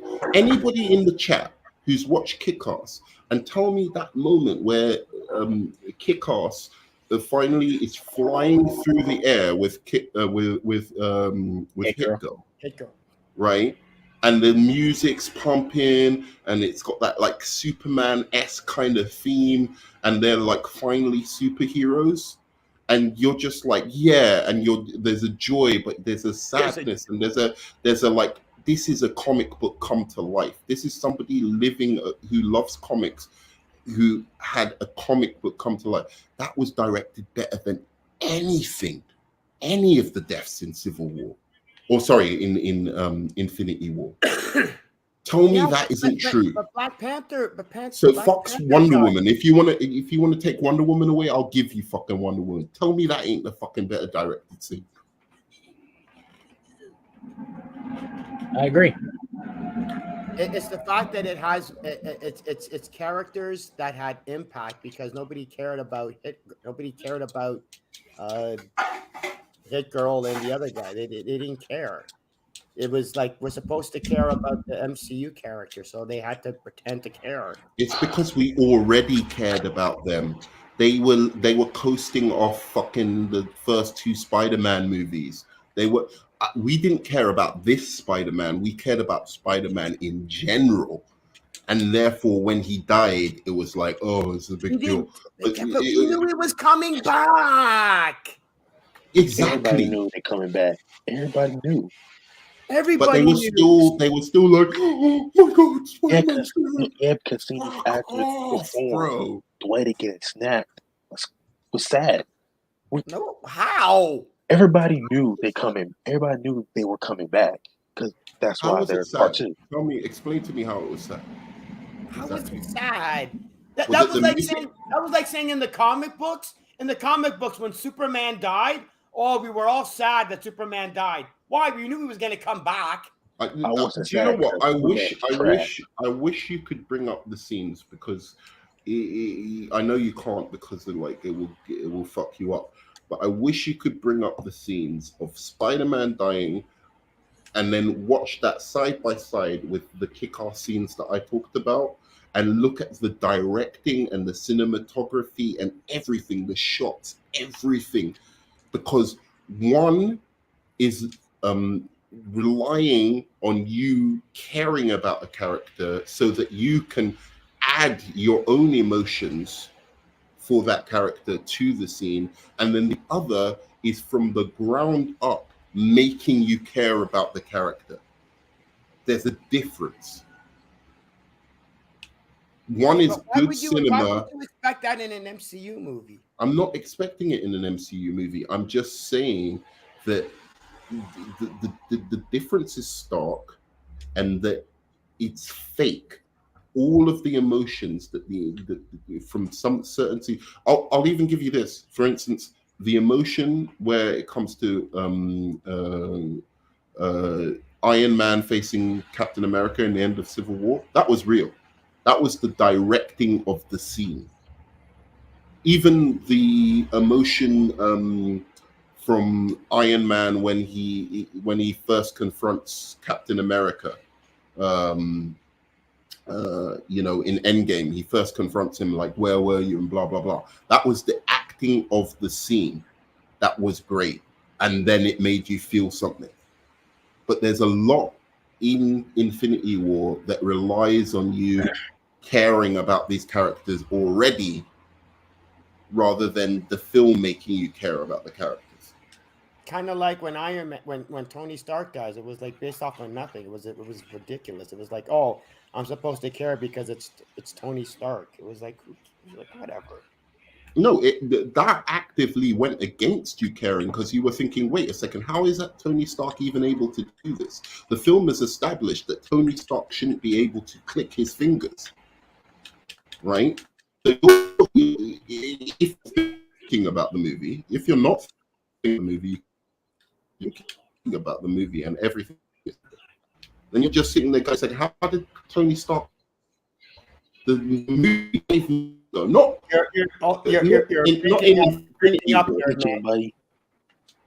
You're breaking up again. Can you hear me? Yeah, We can hear you now. Okay, so you brought up a good point of Tony Stark dying, right?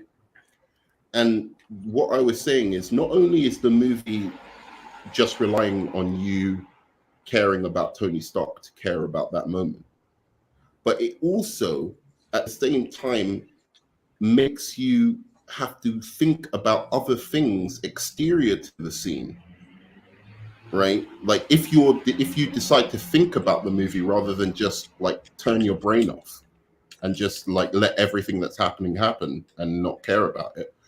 If you just decide to turn your brain off, fine. But if you think about it, you're like, when you're watching that scene, you're like, how is Tony Stark doing this? Because just 5 minutes ago, you told me you needed the Hulk to be able to even click this thing, and the Hulk was going. and how did he steal this? And how did he steal the stones? He just wiped the stones off of the gauntlet. How did that work? Oh, I don't know.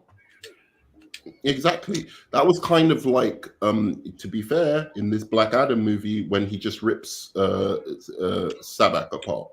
I'm just like, wait a second, didn't you just say you needed the crown to come off this guy's fucking head? That took me out of the movie. I was like a plot hole? Wait. Yeah, no, the crown was on it. No, never mind. The crown got infused into his body. Yeah, so, but he still was saying. Wait, no. I'm wrong. No. I said that wrong. All the crown did was get him a gateway into the afterlife, because he has to die so he can meet the demon. No. They were saying in the end fight, literally, this is exactly what they did in Infinity War. That's why I'm making. Oh no. Oh yeah, he couldn't. They didn't want him to sit on the throne. No. They didn't even mention that until the end of the movie. That was just something that was. I agree. They just threw it in there. That was a throwaway line. Oh, you can't let him get to the seat. I was like, why can't you let him get to the seat? Nobody told us anything about him getting to the throne. What they said was, as long as he's got this crown on his head, he's super fucking. He's basically Black Adam. He's like Black Adam. And then all of a sudden, Black Adam just tears him apart with the throne on his head. And I'm like, okay, that didn't hold together at all. And that is the exact same thing that happens in Infinity War, Endgame, where it's like, oh, Tony Stark can suddenly click like this. I thought you had to be a much stronger being than a human being for you to be. Anyway, that's what I'm saying. Because I try and be fair across these movies. I don't try and say, oh, you know, because it's a DC movie, I'm gonna let them get away with the same thing. But the MCU fans, they crucify DC for doing those things, and then they allow MCU to get away with those things. And then they go, oh, well, it's because we care about the characters so much more. It's like, well, you care about them much more. I don't think they're that good at all. I couldn't give a shit what happened to Ant-Man and fucking the Guardians of the Galaxy. Try Scott Lang. You care about them more. I don't care about them more. If you don't care about the characters in the MCU, half those movies are bullshit. No.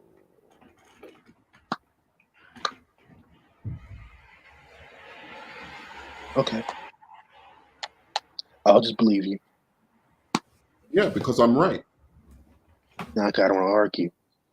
No, go on. Well, K-Dot wants to end this stream, guys.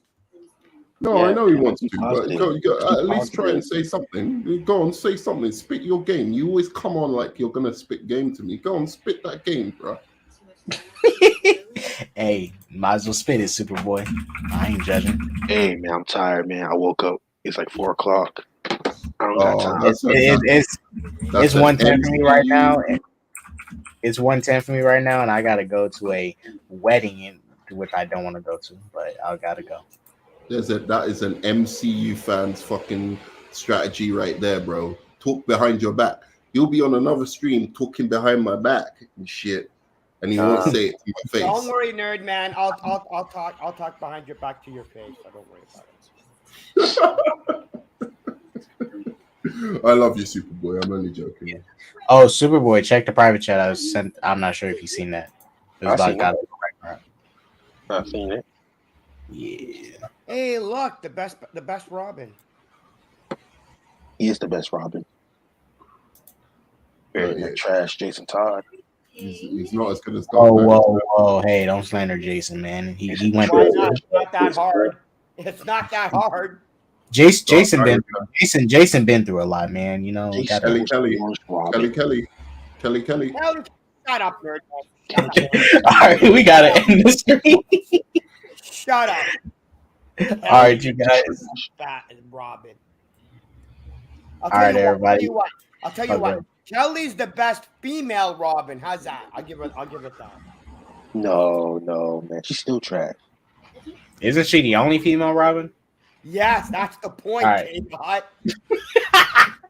Making she trash. Oh my gosh. You're Wait, not guys. trash, bro. MCU fans, fuck you. Oh yeah, because I am such an MCU fanboy. You are an MCU fanboy. You are an MCU fanboy. Absolutely. You cap for fucking Ant-Man, bro. So don't Because be it's a good movie. You know what the problem with Ant-Man is for you people? It's actually a well-written story, and you're not used to that when it comes to the MCU. Yeah. It's a well-written story. It's a regular Superman 78, bro. Let's end this stream. Not. Compare Ant-Man to Superman. Wait a minute. Why does it have to be compared to Superman 78? No, it's amazing. It's an amazing film. It's an amazing film. Dark Knight of this is the guy that thinks it's the Dark Knight of the the guy that MCU. thinks Pattinson's Batman movie is cinematic masterpiece.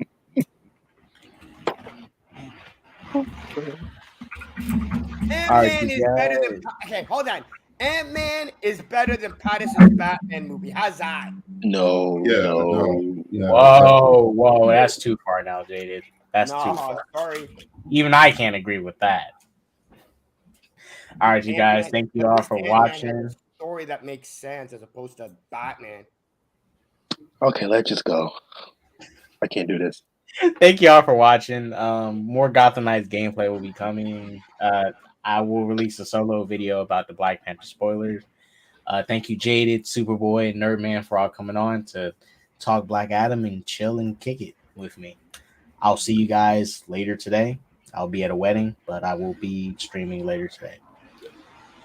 Deuces. What Black Panther spoiler? What?